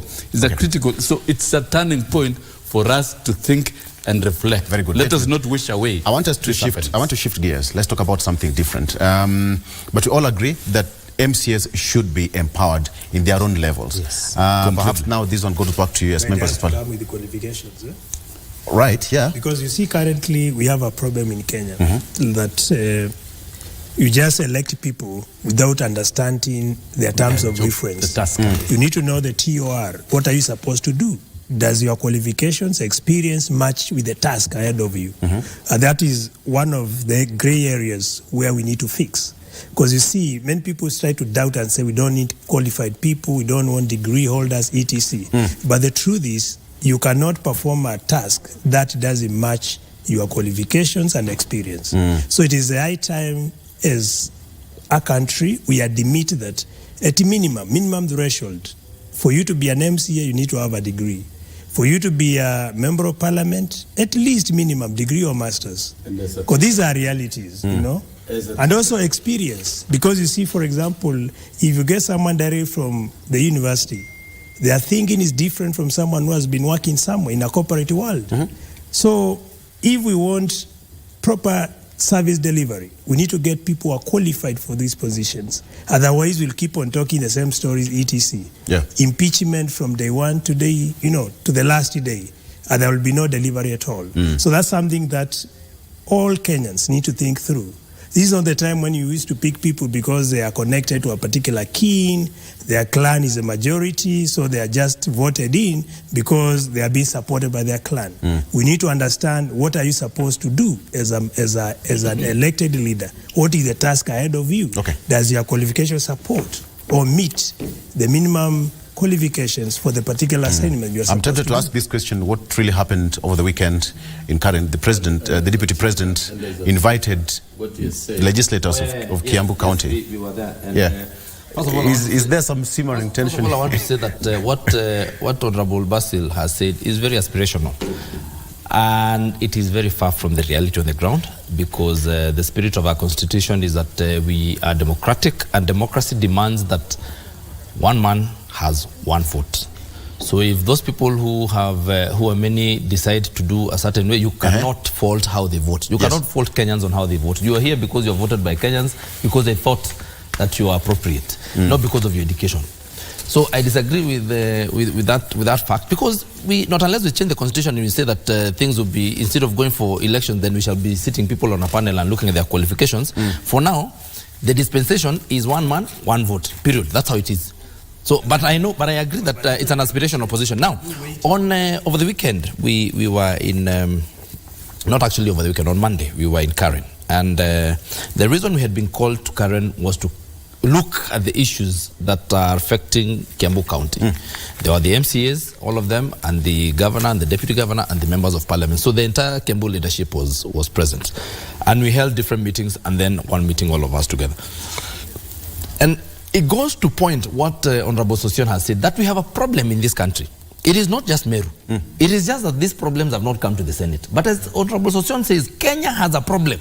And whether we impeach this person or we do not impeach them, they are going to be a problem. Because, like I just told you, we have a problem in Kiambu. One of the things that we are discussing is the Ward Development Fund.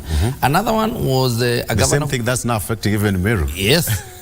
Another one was a governor who's decided that the only way to... The MCAs have a problem with overseeing the governor, because he cannot be overseen, because he has decided to get into issues that cannot be audited. I mean, his work is to give out chicks, five chicks to even people who live on flats in Thika and Kikuyu constituencies and such things. And you find that the mandate that he was supposed to discharge, according to the MCAs, this is not according to me, it is according to the MCAs, they feel that they are unable to oversee the governor. That's why they've not even been able to go to their county assembly. So all these issues that are brewing are because of something very fundamental. That why they have a problem is they say that we had this problem with this road. You came to my ward. What you did instead was to give people chicks. But every time when I wake up in the morning, the things that I've been telling you to do is to fix this ECD. You saw me the other day at Gedaruru ECD saying they are not teachers. They are no ECD teachers. They've not been paid for 6 months. So how do you expect that they are working? Yeah. So when the MCA goes and says we have no ECD teachers, we have no ECD classes, they are not taken care of, and then you come and give chicks, then there's a problem. So there's going to be that. But if this MCA had the Ward Development Fund, they would have fixed that problem. So the question is, do you agree? What was the conclusion after that meeting? We agreed that the governor is going to consult the MCAs more, but from what I heard yesterday, there is no consultation. I heard him saying that he had been called to State House to be tickled to let go of the keys. You know, when you say that in Kikuyu, that you had been called to Karen to be tickled, it's extremely unfortunate when that comes from the governor. So, as I'm saying, we have a problem in this country, right? And it can only be solved by law. As it is, we are waiting on the magnanimity of the governor, and we might run out of that fortune. Thank you. Sooner than later. All right, gentlemen, let's talk about this. So the president is going to address the nation at 2:30 p.m. today in Parliament. It's going to be a bicameral parliament. That is going to be the first public State of the Nation address by the president as per the Constitution. So the question is that what should be in the president's address today? A lot is happening across the country. Many questions are being asked. Do you think the president is going to factor them in his public State of the Nation address? Of course, it's going to be matters to do with devolution, security, cost of living, etc., etc. So let me start with you, Mheshimiwa Sosion, on this one. What do you think should be on the President's speech today as his maiden first State of the Nation address? The President will be giving an account of the milestones achieved by his administration, particularly on the plan on which he was elected. He was elected on a specific document called the plan with 5 pillars, 5 key pillars. One, revamping agriculture and triggering production in the agricultural sector, which a lot has been done in that particular sector, both in terms of production and aggressively marketing major crops like coffee, tea and the rest, and reviving the sugar industry. Those are critical. And you know, this is an agricultural country that relies heavily on the agricultural sector. So, and that a lot of work has gone into that. And I think this will be opportunity for the President to do that. The micro, small, medium enterprise to drive this economy. And for any economy to grow, it's supporting the micro, small, medium enterprise entities, which lots of billions have gone into it, close to 40 billion, and a lot of activities in that space with over 20 million Kenyans participating in that space. The ICT infrastructure, Kenya as a country is a real communication hub, and strengthening the ICT infrastructure. We've seen the President negotiating and overseeing signing of agreements between Kenya and other entities to strengthen, and that is on the digital superhighway and connectivity and the rest. And the housing, the milestone in housing is a revolutionary model that in 10, 20 years, Kenyans will be able to see the results, and that is an active sector that will provide jobs. And then universal healthcare, which of course he rolled out in Kericho. But then in addition to that, there is creative economy, and that space, a lot is happening. But and if you look at a social sector like education, for example, there are a lot of milestones in education to rectify the challenges that existed within the rollout of CBC and other administrative challenges within the education sector, domiciling grade 7, 8, and 9 closer to households in the current existing primary schools, and renaming them as comprehensive schools, and enhancing quality of the same entities. I'm sure members of parliament will be dealing with addressing aspects of quality infrastructure around those entities, so that education remains free and accessible up to grade 9 at no cost, without escalating the cost. And funding of university and education, and salvaging universities from the very heavy debts of over 70 billion through the new funding model that will take root gradually for the next 4 or 5 years. And it has begun with first years, and I believe 2 days ago they began receiving their funding, and it's targeted funding that is going to target the very bottom, the poorest household, at full sponsorship of 100%. I think a lot has been done. A lot of good things has been done. And the President has driven the concept of equity in development across every part of the country, irrespective of whether he was voted for or not. And the President has pushed an agenda of working with all elected leaders across the country. I think this is a great mark of democracy. That is at the domestic level, and at the international level, because we can do things at national level, but we must link ourselves regionally and globally. And you've seen Nairobi has been rated as one of the best destinations to visit, at one of the top ranking destinations to visit in 2024 in terms of attractiveness. We've seen tourism grow, and in fact, our hotels are booked almost all through to April 2024. That's an indicator of attractive nature of Nairobi out of aggressive marketing, both local and international. And the President's commitment of waiving visas so that there's free visa entry to Kenya by all African countries and source market countries for tourists and those who engage with us in terms of bilateral business. And very lastly, there's a strong indicator that inflationary trend is coming down. Yes, from 7.3%, it had stabilized at around 6.7 in September, though it's now at 6.9. But you see, when you look at the trajectory, it is coming down, despite the difficult challenges. And you see, to deal with an economy that is riddled with debts of close to 10 billion, and you still have to deliver on the various development flagships, and particularly the agenda of the plan is to reinvigorate the production sector of the economy. I think the president has done a lot. It's still complicated with Kenyans. The cost of living still may be high, but with time, the dividends Kenyans will really be able to enjoy. And very lastly, in terms of mopping of revenue collection measures, at the tail end of Moi administration, it was possible to raise 250 billion annually in terms of revenue and taxes for development. And at the end of Kibaki era, it was 1 trillion. And at the end of Uhuru administration, it was 2.1 trillion. The focus of Ruto administration, so that this can be delivered in terms of government service, driving development, is to raise 4 trillion in terms of revenue. And we've seen the taxation measures, and they will stabilize eventually.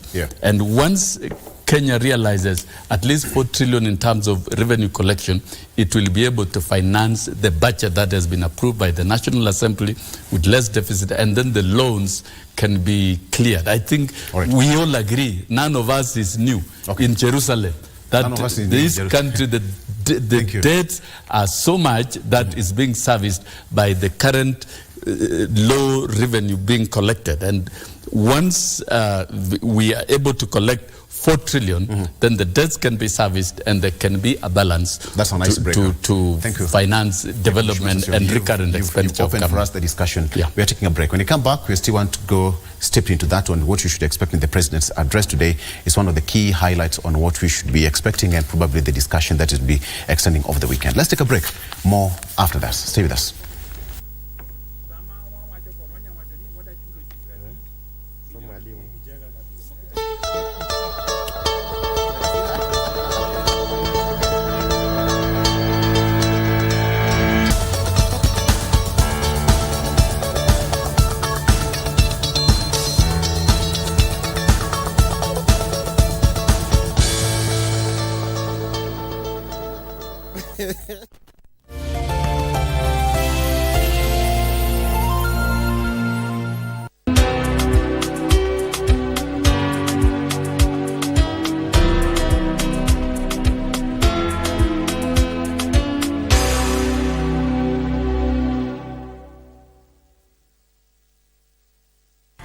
Childhood mortality, or in simple terms, childhood deaths, is an indicator of a society's or a nation's well-being and socio-economic status. From this report again, we see that there is high male-female mortality compared to female. Under 5 mortality is at par in both rural and urban. Is at 41 deaths per 1,000 live births. But what are some of the interventions that are being put, and what would you advise? Delivery at a health facility will improve the chances of the mother and the child survive. What? Abantu ba Mintombo Yamore. Your favorite Ekegusi station, Minto FM, is now at your doorstep. Enjoy the hottest KBC music, informative and entertaining shows, and reliable news only on Minto FM. Tune in to Minto FM on 91.7 FM in Nyamira, Kisii and its environs. Minto FM.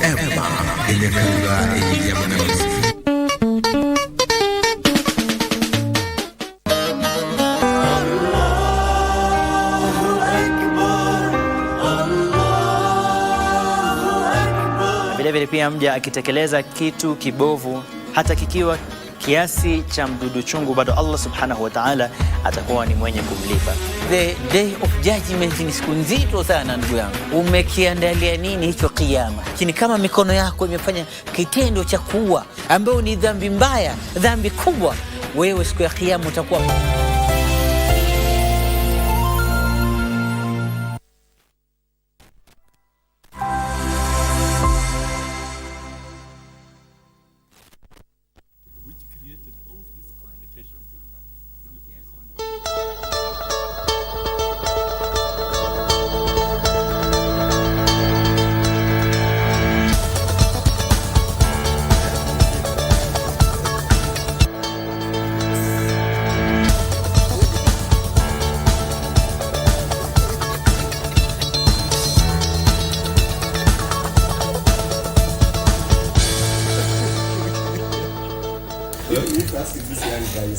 Okay, so we are back. Karibuni. All right, so the State of the Nation address happening today in the afternoon, and my question is, what should be on the President's speech today? It's quite different from the public address on the national holidays and the national address, but this time around it's about accountability statements on our security, national values, and as far as obligations are concerned. So, Mheshimiwa Gigi, let me get from you, what should be on the President's State of the Nation address today? Let me do the unthinkable and leak the President's speech, because I have the privilege of, and I'll tell you, the President will remind you in the afternoon that when he took power, price of unga was 230, 240 shillings at the shelves. And he will now tell you that the price of unga is at maximum of 140 in the shops. I was at Upmat in Kisumu yesterday, and I saw that. And everybody else can tell that the price of unga has gone down. He will also tell you, he will remind you that a bag of maize, what was retailing at 6,800 last year, a time like this, it is now retailing at 4,200. He will also tell you that fertilizer was at between 6,000 and 7,500. It is now at 2,500. He will remind you that this is an administration that has given out sunflower seeds to farmers, over 500,000 metric tons, to farmers in 15 constituencies, in counties, to make sure that we have brought down the price of edible oil in this country. And he will tell you that it is the first African country to give that, after India in 1974 and Soviet Union in the 60s, when they gave the free sunflower seeds. And to date, after that, Ukraine still delivers 90% of the edible oil, sunflower oil in the world. India supplies 40% of its oil from its sunflower. After this harvest, we will be able to deliver 20% of our edible foods need, edible oils need in the current year. There's so many things that he will tell you, and he will also, of course, mention about the exchange rate, the things that people do not want to hear, and he will tell you that last year, as a country, we had a deficit of $11 billion as a country in the balance of payments, because we imported a lot of stuff. And of course, the government can only import up to the limit of the current expenditure that was passed in the budget. So the rest of the money is private capital that has been sent to other countries. In that sense, and he will tell you what he's doing about it. He will tell you that we've made such a huge progress in the management and how we sell tea to the African markets, including the Africa Continental Free Trade Area agreements, and the countries that he's been able to mobilize to ratify the same. He will talk about the leather industry and what Kenani Industrial Park means to the people of Kenya.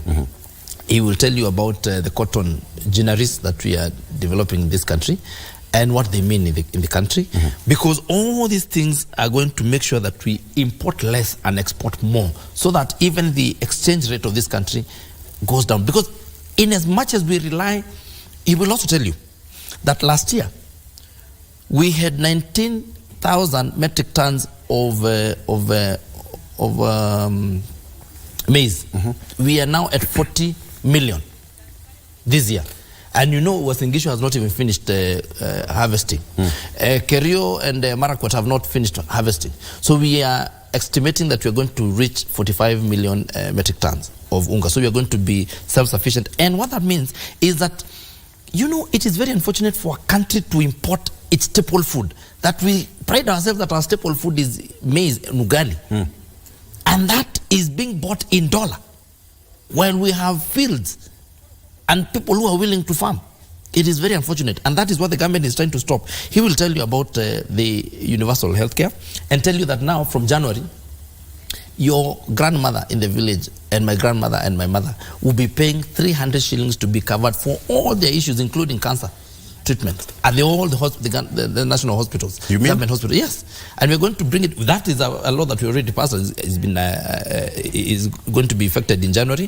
That now the contribution for that low person will come down from 500 shillings to 300 shillings. Okay. And for that person who is on support from government, like those people above 70 years, when we look at them that they cannot pay, then the government is going to pay for them, so that we make sure that everybody gets universal health care. You know, and I want to say, if you read Lamentations 3 verses 25, to tell you that the Lord is good to those who wait. It will tell you that in as much as we want to say that, and he said it the other day, that between a promise and delivery of a promise, there is some period called wait. It is biblical. In as much as we are so agitated and we want the government to deliver this thing yesterday, there is some period that we must give, and that is why it's called a promise. A promise means I will at a time in the future. So there is some space. There's a time factor in between.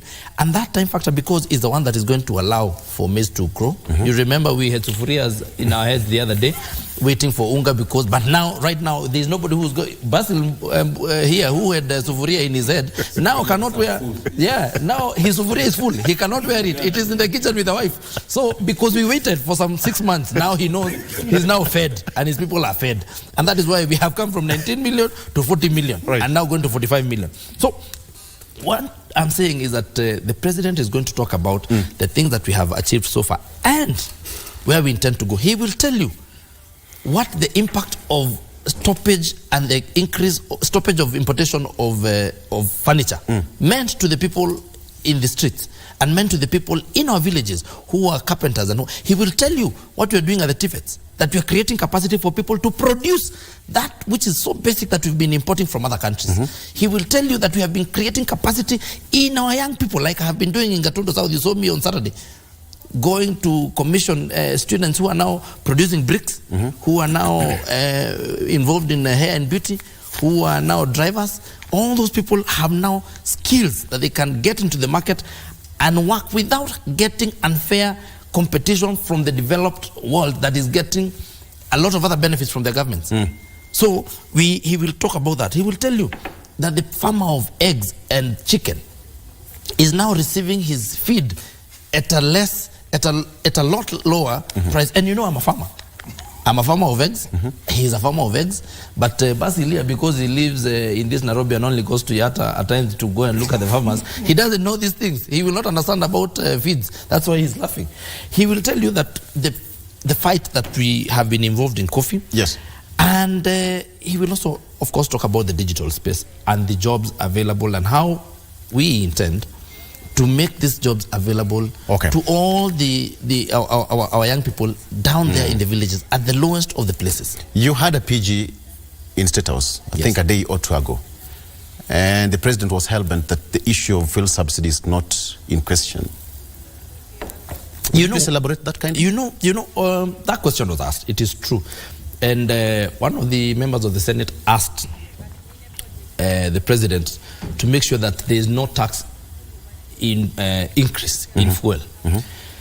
And the president, of course, reminded her very fast that, first of all, the executive does not increase taxes. The taxes are increased in parliament. And that the increment that has been happening on fuel is not occasioned by an increment in taxes, but rather an increment in the world fuel prices and an increment or a weakening shilling against the dollar, on which we buy fuel. And you remember this government had tried to make sure to push, and what has even cushioned us against places like Tanzania now. What has cushioned us in the past is that we did a G2G that made sure that people were able to bring fuel here and sell it without the requisition or without the requirement to raise dollars at that time, because dollars were very expensive. And I want to bring you to the issue of exchange rate, which has really affected us. It is a huge topic that we need a whole day to discuss, to tell you why dollar has increasingly been going up. And one of the reasons is we have a high demand for dollar. And that is why you find that the rate given by central bank and the rate in the actual bank teller is so, the discrepancy is so huge. What occasions that is The banks know that in as much as the exchange rate is 130, they know that there's huge demand for the dollar outside there. And who's demanding for this dollar? It is Victor Olo who wants to import a suit and a tie from Turkey. It is Kagombe who wants to import a big car from, I don't know, Japan. It is Dr. Oundo who wants to import a pen. And Honorable Sosion who wants to import a matchbox. These are the people who have occasioned the high demand for the dollar. And of course, if you leave these things to the market forces, then the dollar is going to be very expensive and the shilling is going to weaken. How do you fix that? This is not something that you wake up in the morning and say, as a government, we have stopped the increase of the weakening of the dollar, of the shilling against the dollar. You must make laws and policy. And how do you do that? You stop the demand for dollar. How do you do that? You make sure that you're able to produce stuff so that we can buy using the Kenya shillings. That is because you see, imagine this. You go to the supermarket, you buy a loaf of bread. That wheat has been bought using dollars. Last question on related to that. There's also it's also reported that the president, Kenya Kwanza legislators told the president that the party or the government is becoming unpopular on the ground because of the cost of living.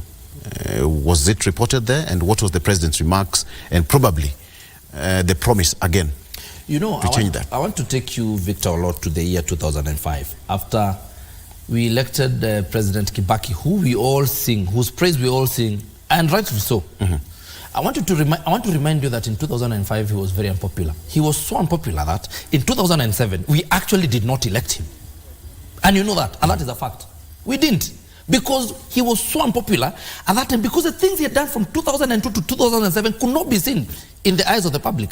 But now when we sit here, what do we say? We always sing President Kibaki. We see that he did so many good things, because like I am saying, Lamentations 3:25, good things come to those who wait. And this is the Lord saying that he is good to those people who wait. And we are saying, we are begging Kenyans, please, give this government a chance. The things that have been implemented by this, I mean, things like a ban of importation of furniture, the effect will be felt 7-8 years to come. The things that we are saying that we shall not give subsidy on fuels, and instead we shall give subsidy on production, will be felt 5, 6, 10 years to come. So we are saying, please, give this government a chance. So you also admit that the government is unpopular?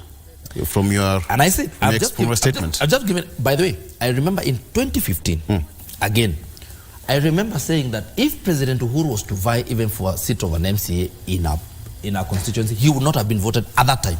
But we came back and voted for him in 2017.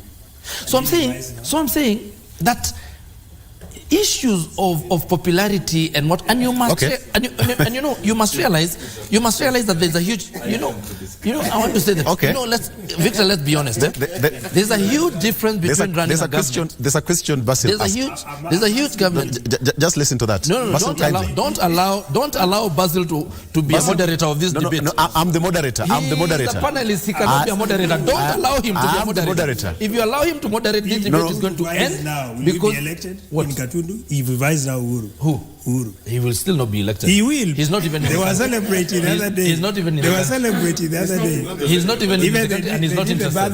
They did birthday in absentia. He's not interested. He's not interested in that position. But I'm saying that, you know, Victor, if you protect me from Basil. I am saying that there's a difference between.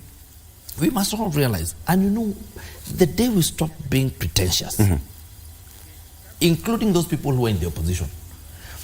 Even this man, ask him how often he has been to his constituency this year vis-a-vis last year when it was during elections. Of course, during campaigns, people are more, you are all over there, you're not even in parliament. Someone like Dr. Oundo, who was in parliament, at some point, you go to the village and they allow you to stop your parliamentary duties to first go and campaign. So we must now agree that we are not during election time. There are no campaigns. So people must do the right thing. I gave you enough time because you requested that you wanted to exit. But before you leave, I think I'll also give them time to respond to what you've said, starting with Mheshimiwa Basil. I think... It's also... He's the one who He's the one who trailblazed. He's the one who's trailblazed. Let's start with Basil. I think Gigi is an escapist of reality. Right. And he's on a paycheck. Because these people, you know, they were in the State House, they were given, you know, some kind of, you know, remuneration. They have been trained and coached how to defend the government. But there's the reality. He's talking of maize retailing at 4,500. In Niata, it is 7,000. So I don't know where he's reading, you know. If you talk of Kenya shillings... How much is unga in Niata? It's more than 180. No, how much is it? Don't say it is more than what. How much is it? How much is a packet of? Because I want to show you. I want to show you, Victor. Because you know, I want to show you. As you look for that, continue. I have it here. I'll show you. Because you see, there is a fact. I'll show you here. Now the economy. This is today. This unga is at 145. This is Shoka. It is from Upmart supermarket. This is Zawadi. It is now retailing at 130. You see, and we have evidence. You know, even we have data. Soko is 180. You know. Let me talk of sukari is 220. You know, unfortunately, don't talk of data. Unfortunately, where you read your you are out. You must. You use Victor, wait a minute. You are out of order. I would have finished by now. No. Allow me to respond. No, you're talking to people who are in those supermarkets. No. So you can allow me to. No, I'm telling you that the reality, you're out of order. You know, if you look at Kenya shillings, and I want to make reference, everyone is talking about dollar and Kenya shillings. Talk of Tanzanian shillings to Kenya shillings. The Kenya shillings, it's exchanging at 15 shillings to Tanzanian shillings. When in actual sense, when Uhuru was leaving office, it was 22 shillings. So what are you telling us? If you talk of oil, Tanzania have actually announced yesterday they are going to reduce oil by 5.68%, simply because the global oil prices are actually decreasing at average of 5.6. Here in Kenya, we are being told, oil prices, the fuel is supposed to go up almost to 300 shillings. That is what the CS for energy mentioned the other day. If you talk of the new things which have been announced by the president, talk of something like ID, a very basic item that we deserve. Replacement of ID, yesterday they announced is going to be done at 200 shillings to replace our lost ID. To apply 2,000 shillings. To apply a new ID, 1,000 shillings. Passport, which we used to process 4,500. Now they have announced 7,500. Dependent pass for Kenyan spouses or spouses married to Kenyans is now for you to renew is 20,000 shillings. If you look at the economic opportunities of our people, most shops are closing down. It is becoming impossible to do business in Kenya. Investors are running to Tanzania and to Uganda. And here my brother is happy convincing Kenyans things are okay. Let's talk of the reality. Let's not be escapists of reality. I know we want to make political scores, but there is a fact. The economy of this country is in the ICU, and we expect the president to honestly tell us, as the end of state, things are not okay. Let's not sell hope to Kenyans who are suffering. The other day they announced an increment on education school fees, secondary education, national schools by 19,628. County government schools by 25,488. Day schools by 5,372. What about bursaries? The amount of money we are getting is the same. How do you expect kids of the poor to go to school? Let's speak the truth. Let's not lie to Kenyans. I know when we hear politicians, what comes to the minds of many is lies. This is the time to say the truth, because you can't hide from the reality. Things are not okay. And very few Kenyans now are actually making it in terms of meeting the basics. It is the worst period in our economy. And it is even pity our neighboring countries. The other day they were blaming the war in Palestine and in Israel. Israel doesn't produce any oil, for your information. Israel does not produce any gas, for your information. Israel depends on service industry as well as technology. And anyone blaming the Palestine and Israel war on what's affecting our country is lying to Kenyans. If you talk of Ukraine and the Russian war, yes, to some extent. But do you mean in East Africa is only Kenya that is being affected? How come Tanzania is not feeling the ripple effect, the negative effect of the wars? So let's be honest. There is something that is not working right. And it is the right time for us to sit together as Kenyans and to relook at the things, the matters as they are today. Thank you. We saw it in Israel when the war started. Both oppositions and the ruling party came together to be able to manage the crisis. In Kenya, we're in an economic crisis. It's the high time for us to come together, regardless of our political affiliations, and let's not assume or lie to ourselves. I know as people in the ruling party want to continue feeling or enjoying by having or being, telling the president things are okay so that he can be able to continue supporting. But the truth is things are not okay. So today we expect the president to tell us cost of living as it is, things are not okay, and this is what he wants to do as the end of state, to be able to mitigate the current challenges. Mheshimiwa Waundo, just to note that Mheshimiwa Kagombe has just left. He is running for a meeting, but nonetheless, we thank him for coming on the show. That is his seat. He's always a regular guest here. Thank you, Mheshimiwa, for coming. The show continues. Mheshimiwa Waundo, just to continue, what should be the president's address today? Article 132 of the Constitution of Kenya obligates the president to come and report to people of Kenya and publish the report in the Kenya Gazette. And basically the focus was national values and fulfilling the international obligations. Here, I just hope and pray that the president will not take us through the line of the tail of the ostrich, where they bury their head in the sand so that they cannot see and hear reality. I just hope and pray. He's a God-fearing man. He's somebody who is fairly well educated. He's somebody who is fairly well experienced in matters of governance and politics.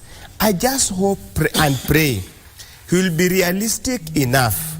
He will be honest, and he will be honest enough, and his conscience will prick him and tell the people of Kenya, yes, I promised X, Y, Z. I promised a better life.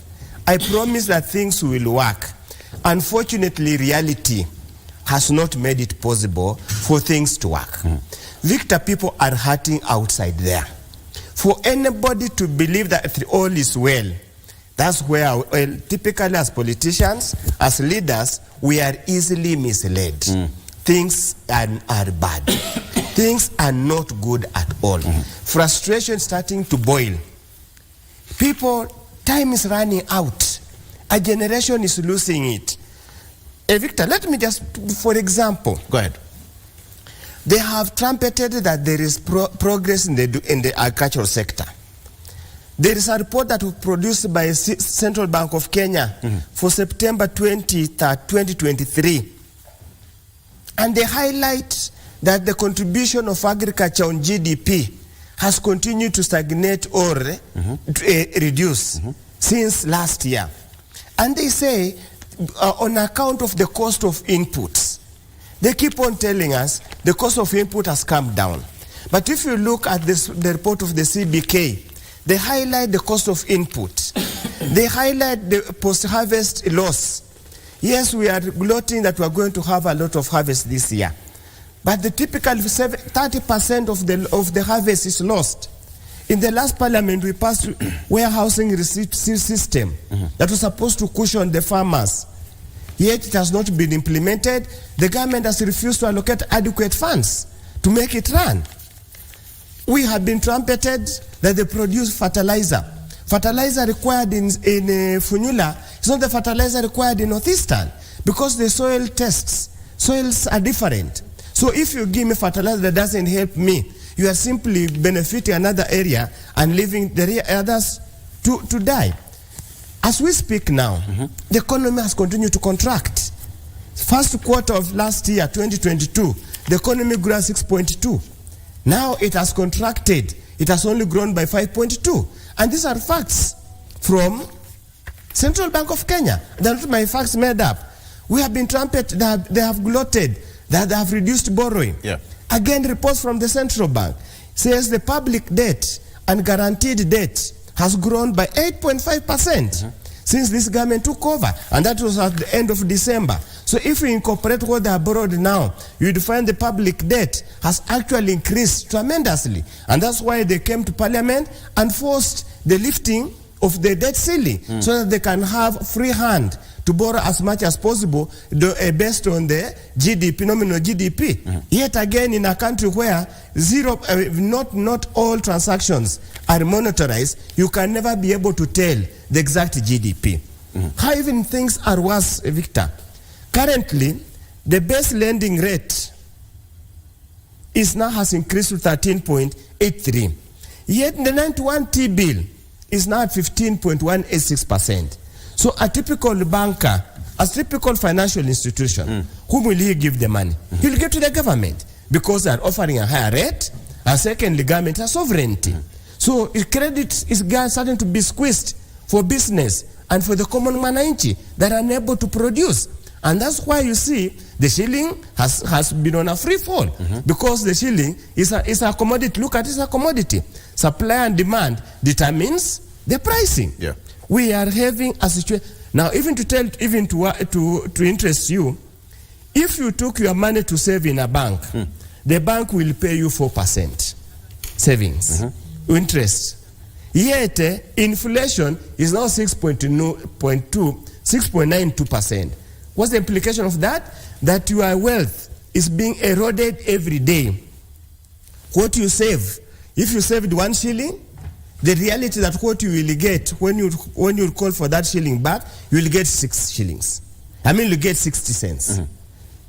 Your savings are being eroded. The country is in trouble. The country is in danger. Mwalimu Sosion is here.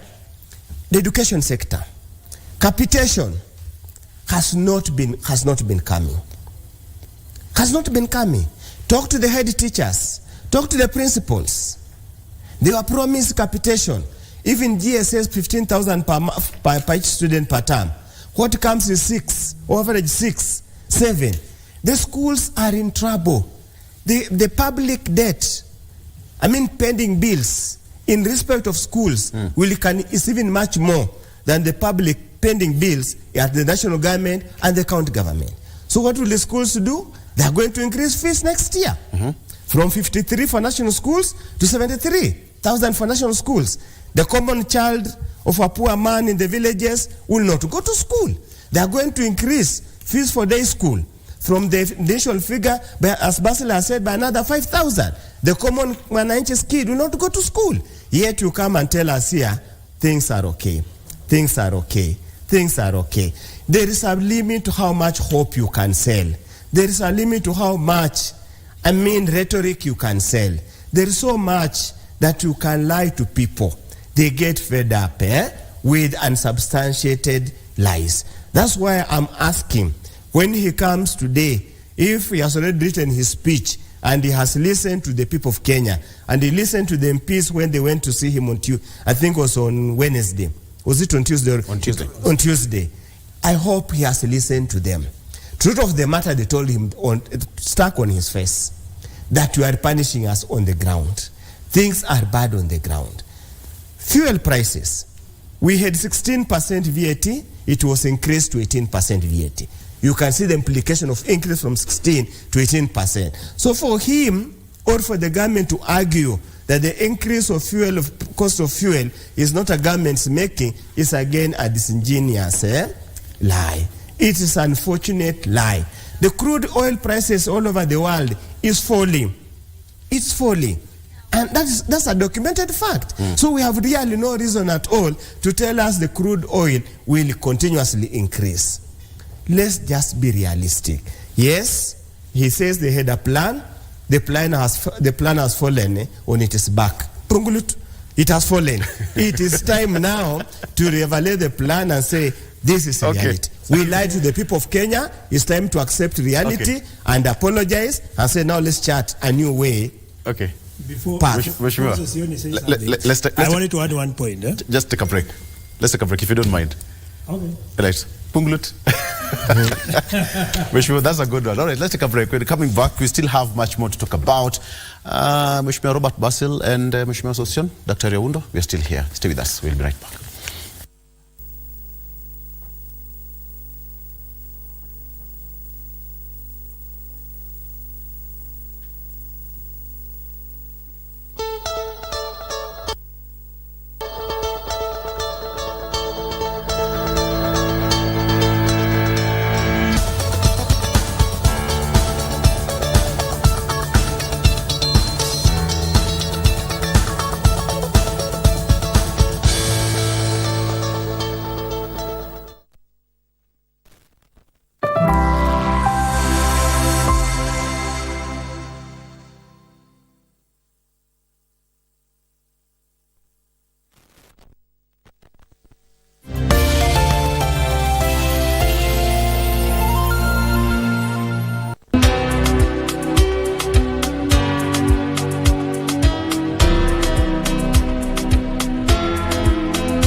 Nimeulizia hiyo chakula.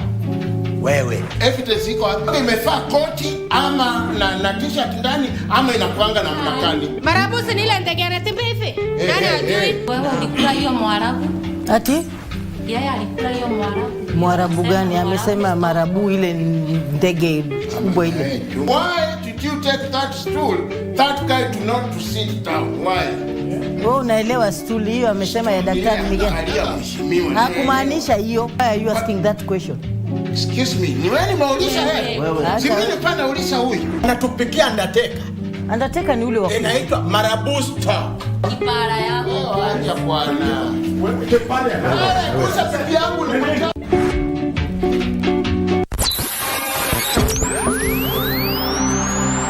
Pindi tunapowasha vifaa vyetu, tunapata fursa ya kutangamana na wasikilizaji wetu. Karibu sana thĩinĩ wa tabarĩra ya Rwiga. Tunapeperusha utangazaji uliobobea katika habari, nĩ ũndũ wa macio na mangĩ maingĩ, burudani, haha nĩ harĩa tũkoragwo tũkĩigua nyĩmbo mwaki nyĩmbo hota na hamasisho la kiroho. Usiachwe nyuma. Jiunge nasi kwa safari ya kufana katika 99.5 FM. Soro FM.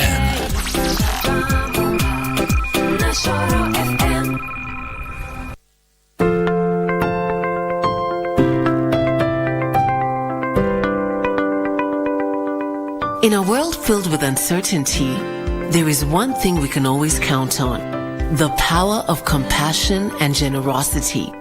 Every day, families in Kenya face unimaginable challenges and hardships. They struggle to put food on the table, provide shelter for their loved ones, and access basic health care. But today, you have the power to make a difference. By just contributing 1 shilling and 50 cents from your airtime, your generosity can provide access to sanitary pads, nutritious food, clean water, education, and life-saving medical care to those who need it most. To support this cause, please tune in to your favorite radio station under the KBC umbrella for step-by-step instructions on how to subscribe. KBC Helping Hands. Together, we can make a difference and bring hope to those in need.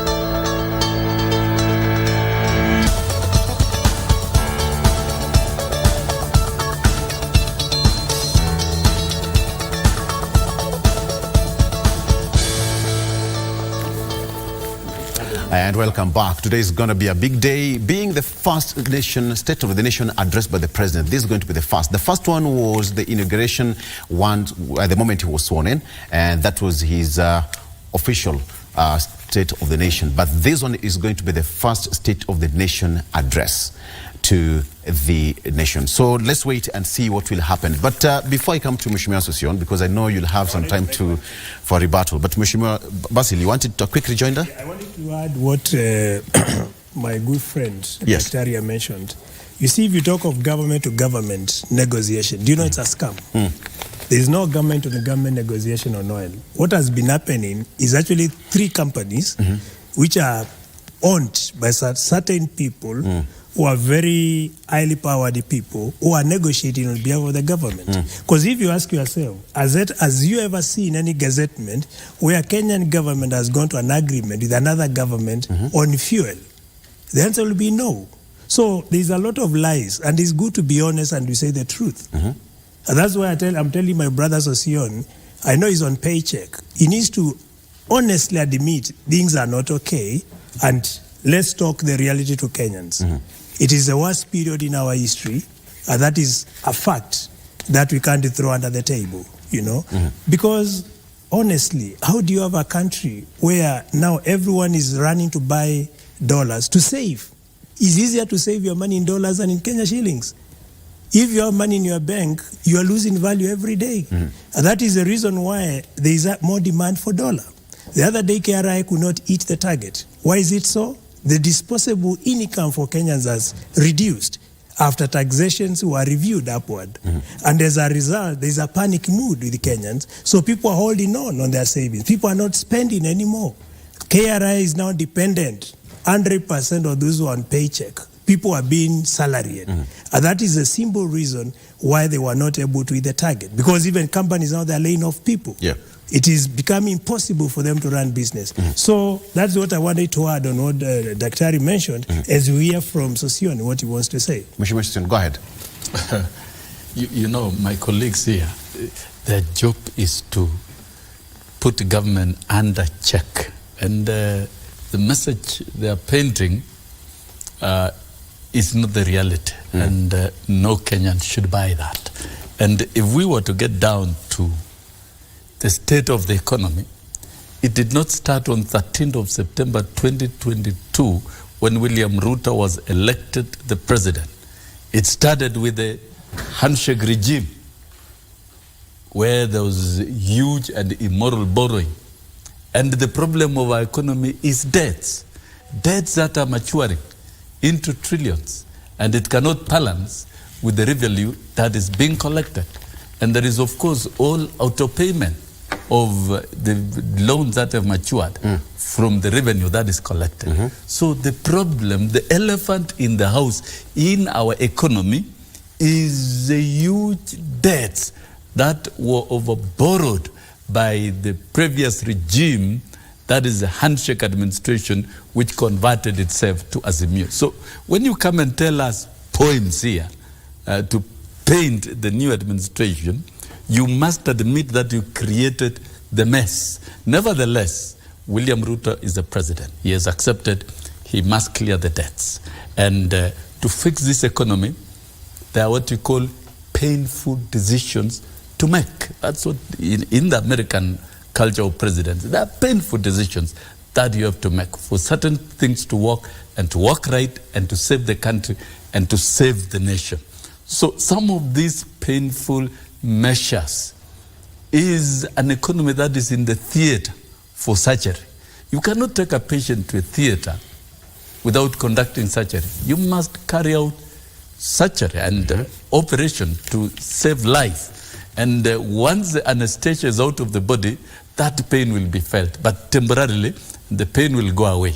Now, the measures that have been put to fix the economy is not going to be pleasant to Kenyans, particularly with taxes. Most of the taxation and money that will be the revenue collected from taxes will first of all service debts before financing development programs, government operations, and the general growth of the economy. We are not selling hope. The plan is falling in place.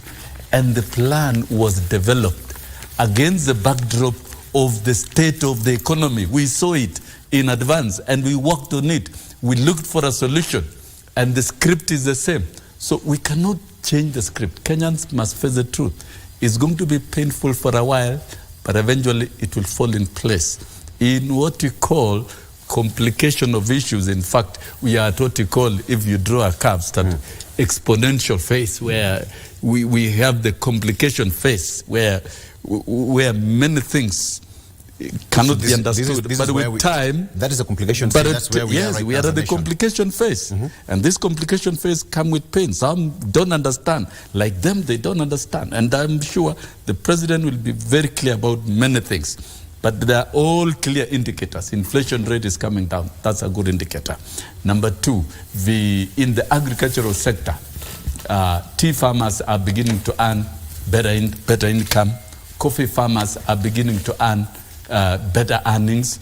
And the volume of exports are set to be enhanced through the county aggregation zones, and of course the volume of exports will eventually have a balance of trade, and that the shilling will be eventually managed. You cannot artificially manage the economy.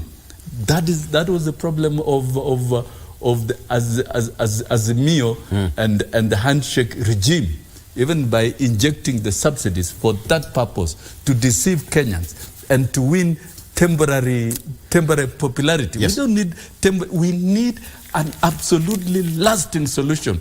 That when another regime comes and takes over in 2032, there will have been frameworks and safeguards on how to deal with the economy. So the measures that are being put are not only meant to serve in 2 years, 3 years, or 5 years, but they are supposed to serve for a long, long time. Let me come to specific areas.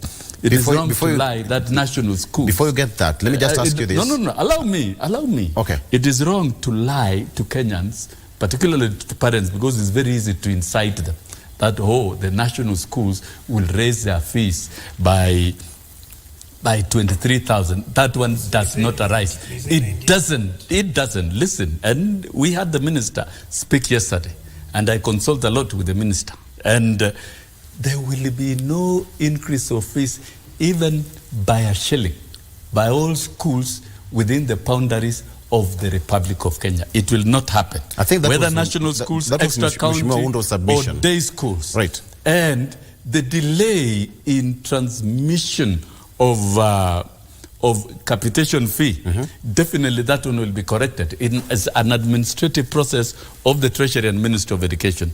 That will be addressed, but nobody is going to raise any fee, and therefore nobody should take advantage and begin misleading and misinforming parents. The only legitimate entity and voice to speak about variation of fees and authorize raising of fees is the Cabinet Secretary for Education for the time being, Ezekiel Machogo, and he spoke about it yesterday. So none of us can turn around and try to mislead. The specific fact here is that the transmission of capitation fund to schools, that one I agree should be done on 50% first term, 30% second term, and 20% third term. The rest will fall in place. And even the long-term measures of reducing the cost of education has been casted very clearly in the Presidential Working Party Education Report by even creating the comprehensive school and bring education closer to the households and abolishing classification of schools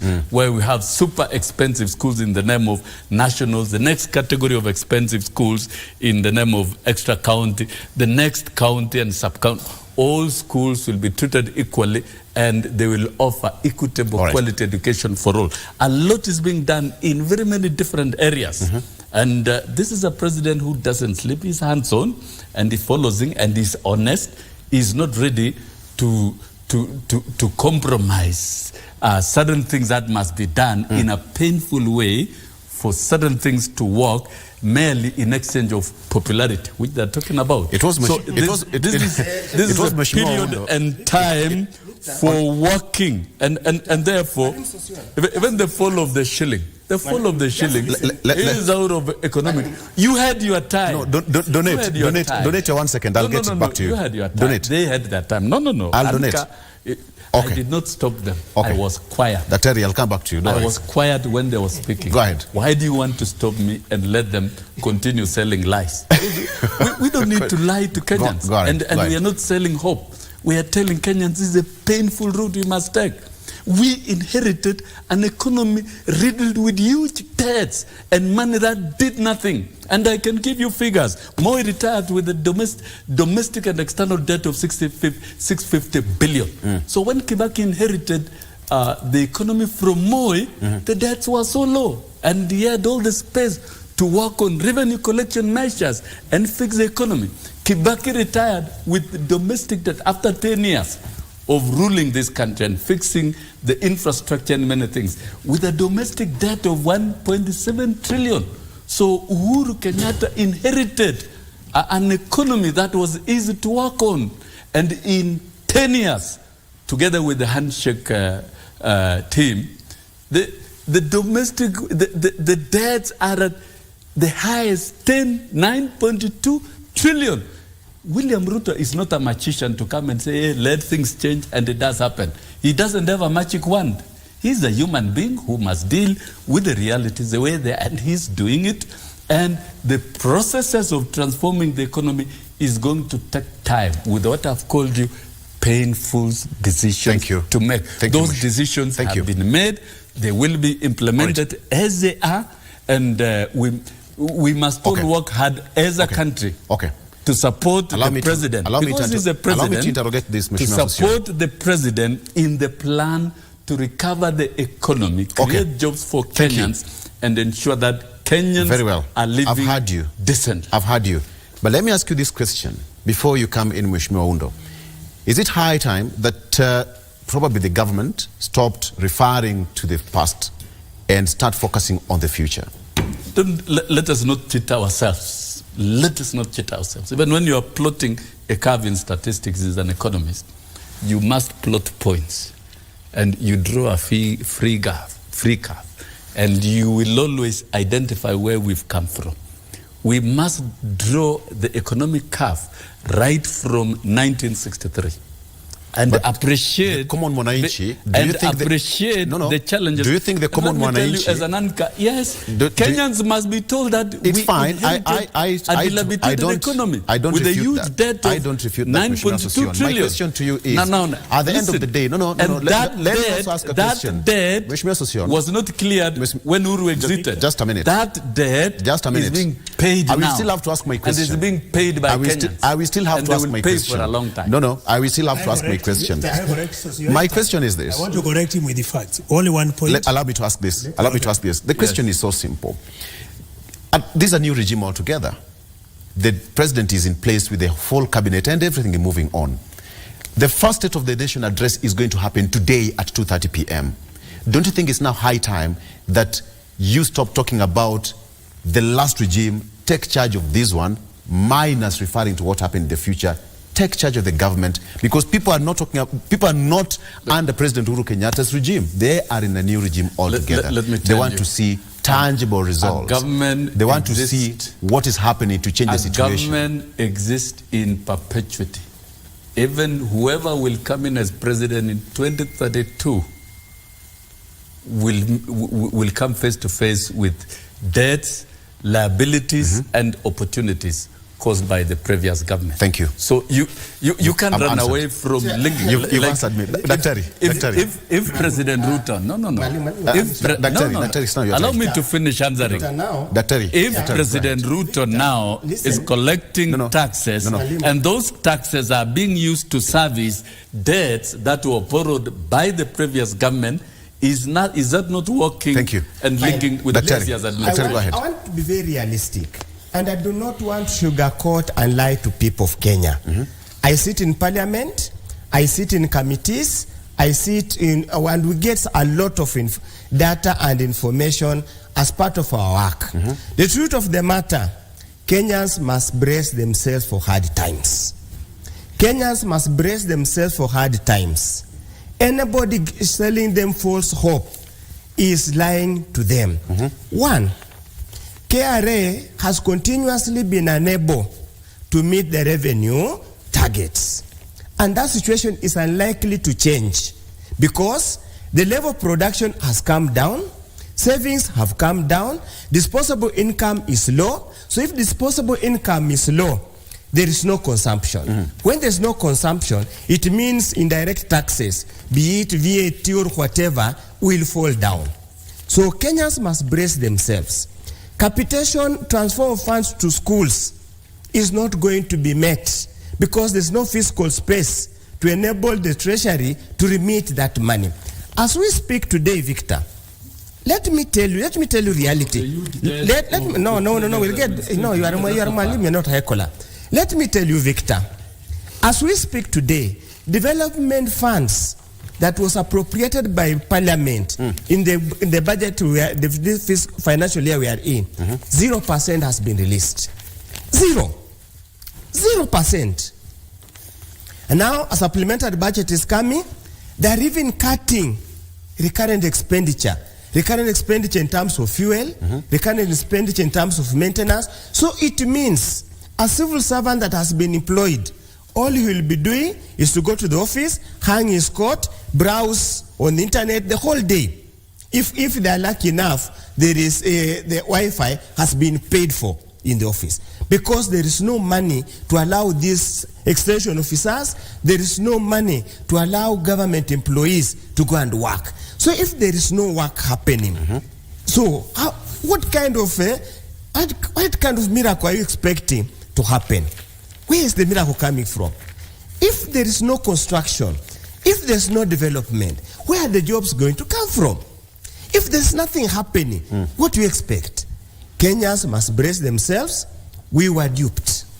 And we cannot continue scapegoating. We cannot continue passing the buck. We can't continue blaming other people. William Ruto was in the government. He has been in government throughout. He was in Kibaki's government. He was in Moi's government. He was in the handshake. He was in Nusumkate government. He was the deputy of Uhuru Kenyatta for 10 years. How I don't want to use the word incompetent.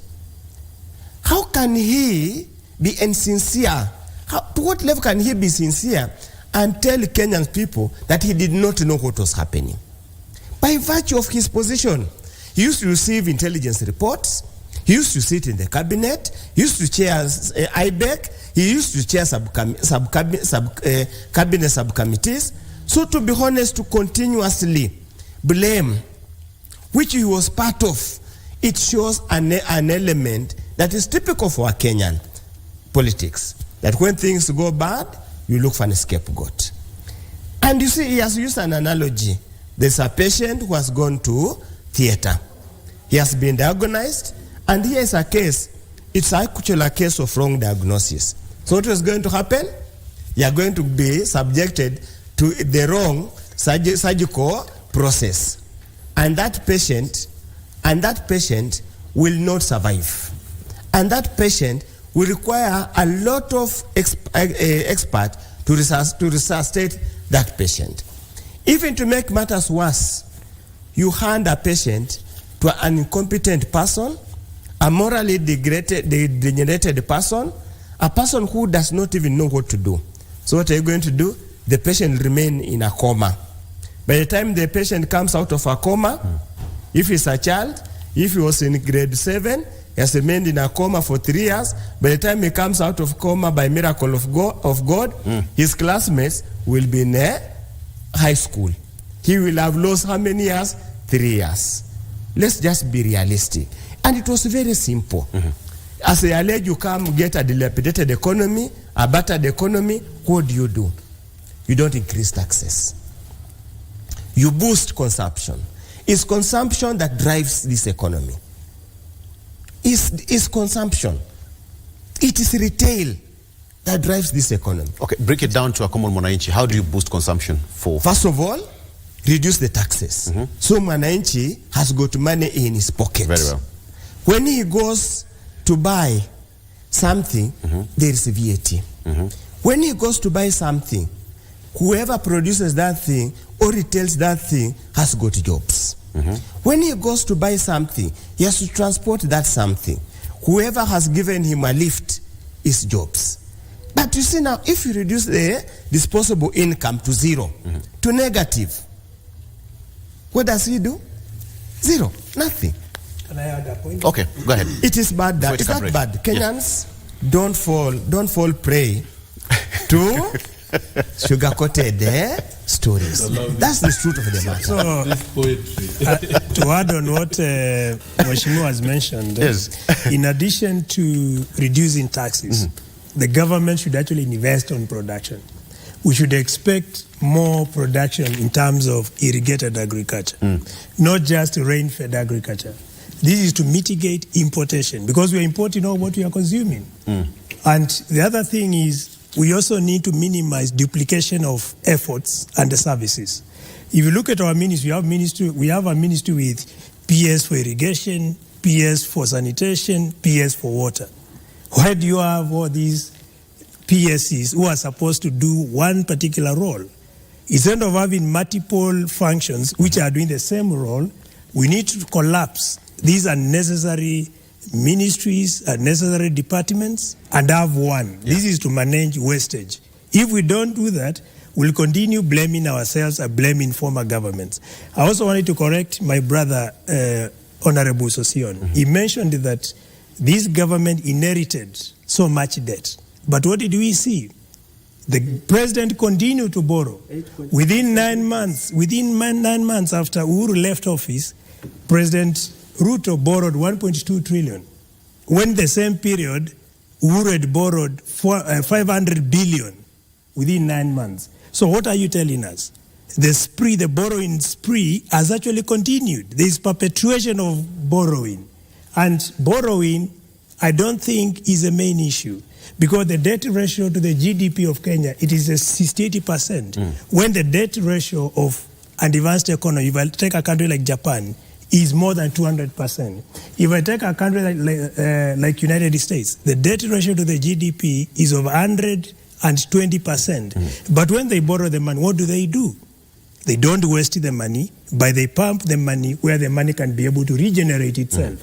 But here we borrow the money to pay salaries, we borrow the money for trips, we borrow money just to waste the money. We should borrow the money to invest where the money can regenerate itself and cushion the poor from an unnecessary suffering, because today what is happening, and that is exactly where I say was the bottom up supposed to mean you finish the lower person and you support the people at the upper level of the economic pyramid. Because what is going on, if you overtax everything, the people with the almost zero earning, they'll be eliminated from the economic equation. Right. And that is what is going on in Kenya now. Let's take a break. When you come back, Mheshimiwa Sosion, I'll give you time to respond to that. You've been given I'll have like around 10 minutes so that we finalize to give you your final remarks. But I want to talk about the issue of security, national values, and probably obligations, and moving forward in the next year before we have the next public address. All right, let's take a break. When you come back, we are going to the final tale of this discussion. Wow. Amazing. Okay, we'll be right back. Sure.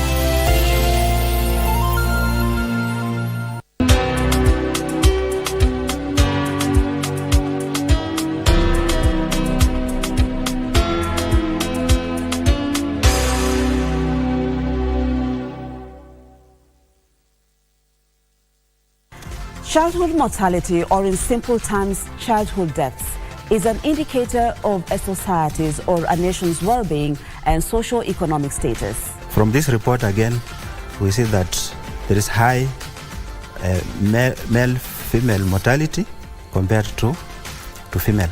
Under 5 mortality is at par in both rural and urban, is at 41 death per 1,000 live births. But what are some of the interventions that are being put, and what would you advise? Delivery at a health facility will improve the chances of the mother and the child survive. What?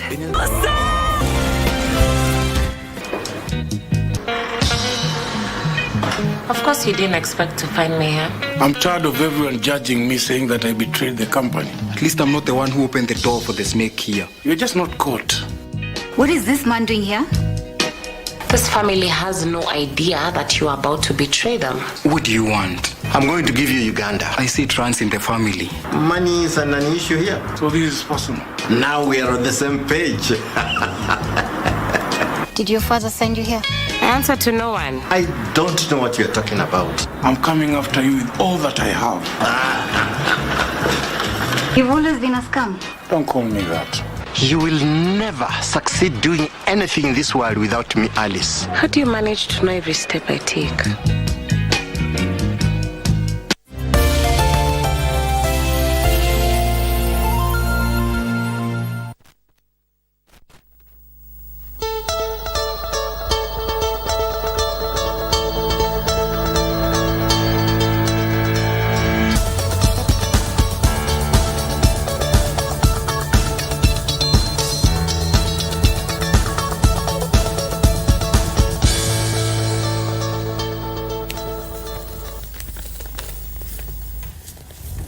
Welcome back. Thank you so much for staying with us now to the final bit of this discussion. And let me start with Mheshimiwa Sosion. To start with that, go ahead.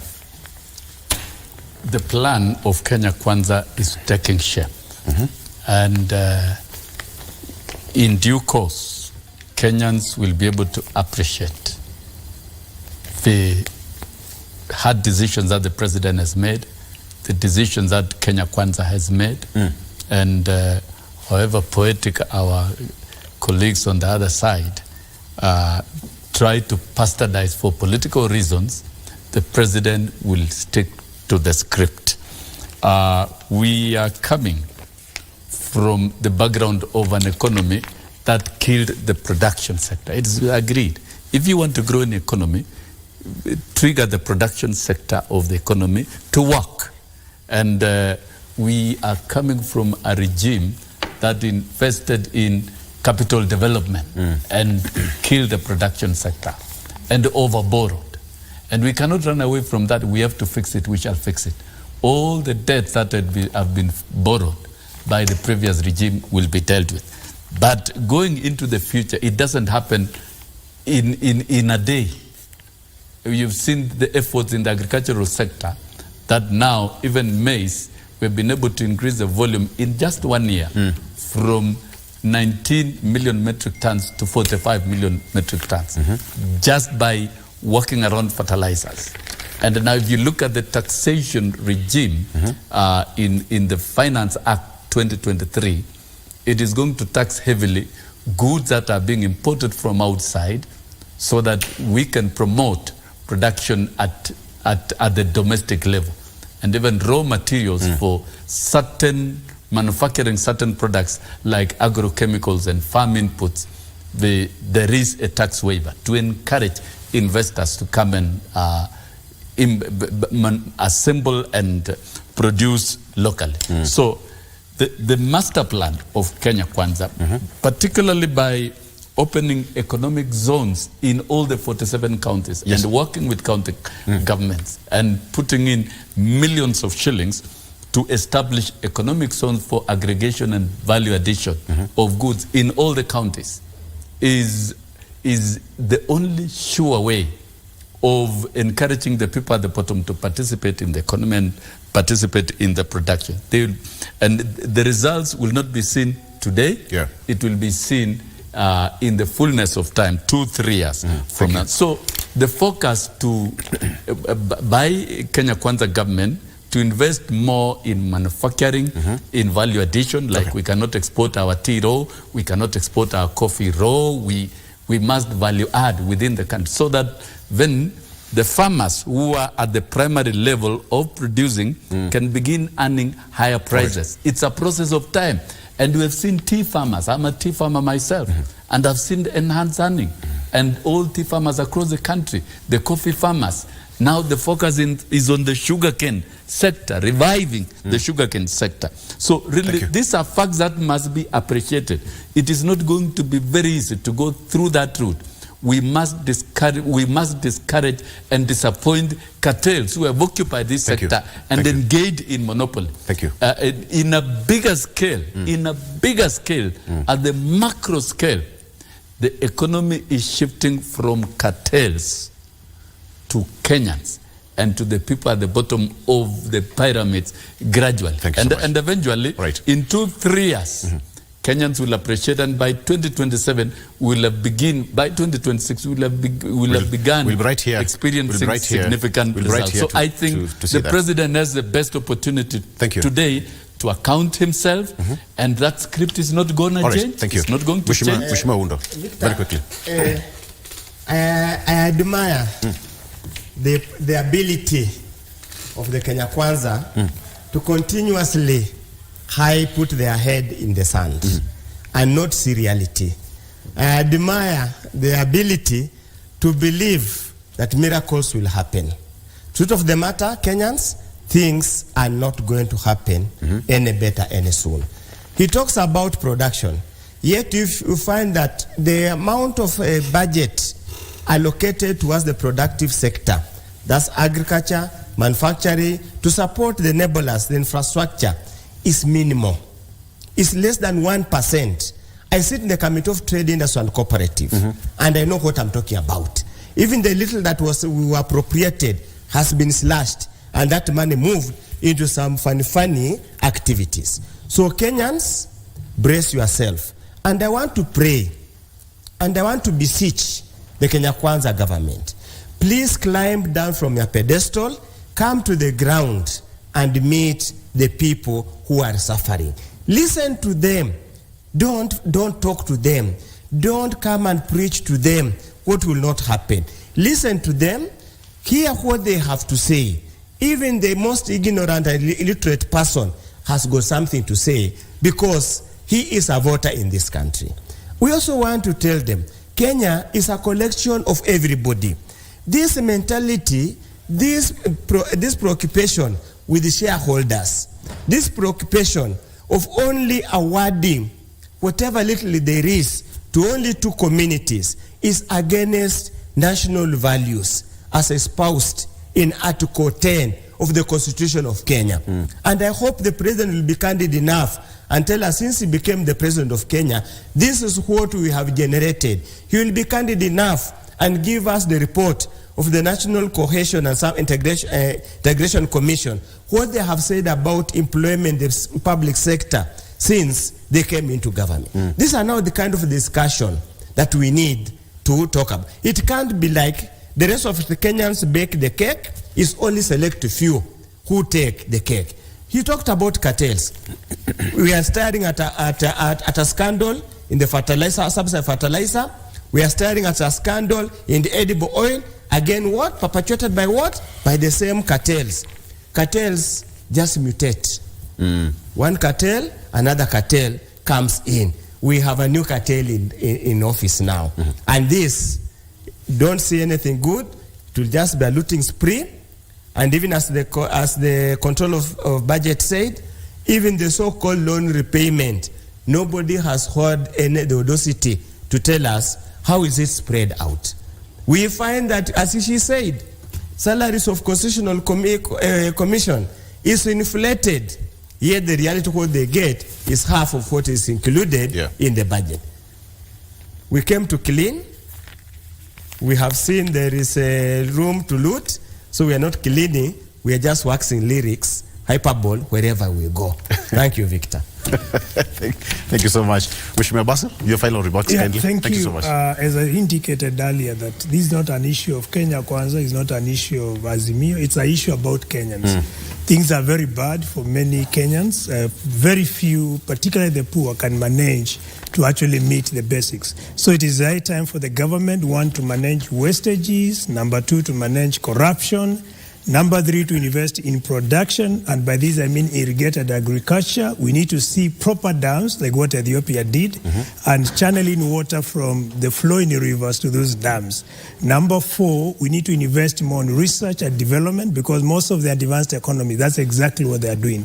These elements of blame games, trying to say things are okay when they are not okay, is ideally being escapist of reality. And the president who has been bestowed with a mandate to lead the nation should actually be honest. When things are bad, as a father in a family, you tell your people, you tell your family, this is where we are, and these are the best ways to get out of the situation we are in. So taxation is not the only solution, because it appears the government is just focusing on taxing, increasing cost on this, increasing cost on that. It's like now they have explored all options. What is left now is actually to tax bride price and maybe to tax churches. That is only taxable, all areas where taxation has not been implicated. And of course, we don't expect we go to a point where we have to tax bride price or even to tax the collections from the churches, because it appears now, after all what we are seeing, we are almost exhausting all the avenues. So the president needs to listen to the cries of the Kenyans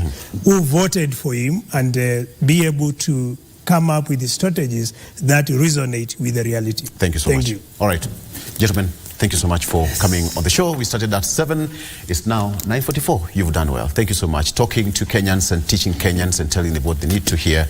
You are voices of reason. Asante sana. Mheshimiwa Wilson Sosion, former NAT Secretary General. He's CS. CAS. Wildlife and This poetic pessimist here, they want everything negative on everything. CAS. Thank you so much. Yes. How is now that you've raised, how is tourism doing? Tourism, it's very much on hotels are booked on the rise. You can see the booking. No, that's a fact. You can see the booking. Yes, Yes, you can see the booking. You can see the booking is full up to April next year. You can see the rating of destination of Nairobi as a city. But is the entry, one of the best in the world in 2024. Entry fee to the park. Entry fee to the park has to be done. We cannot tell they are taxing even. No. You asked me a question. They are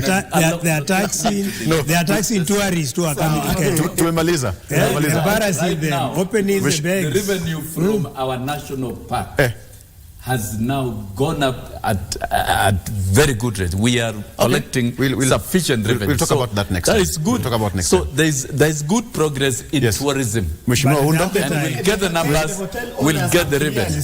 Yes. What was pronounced that there is full booking was a white lie and has been widely reported in the newspapers, in the media. It was all white lie.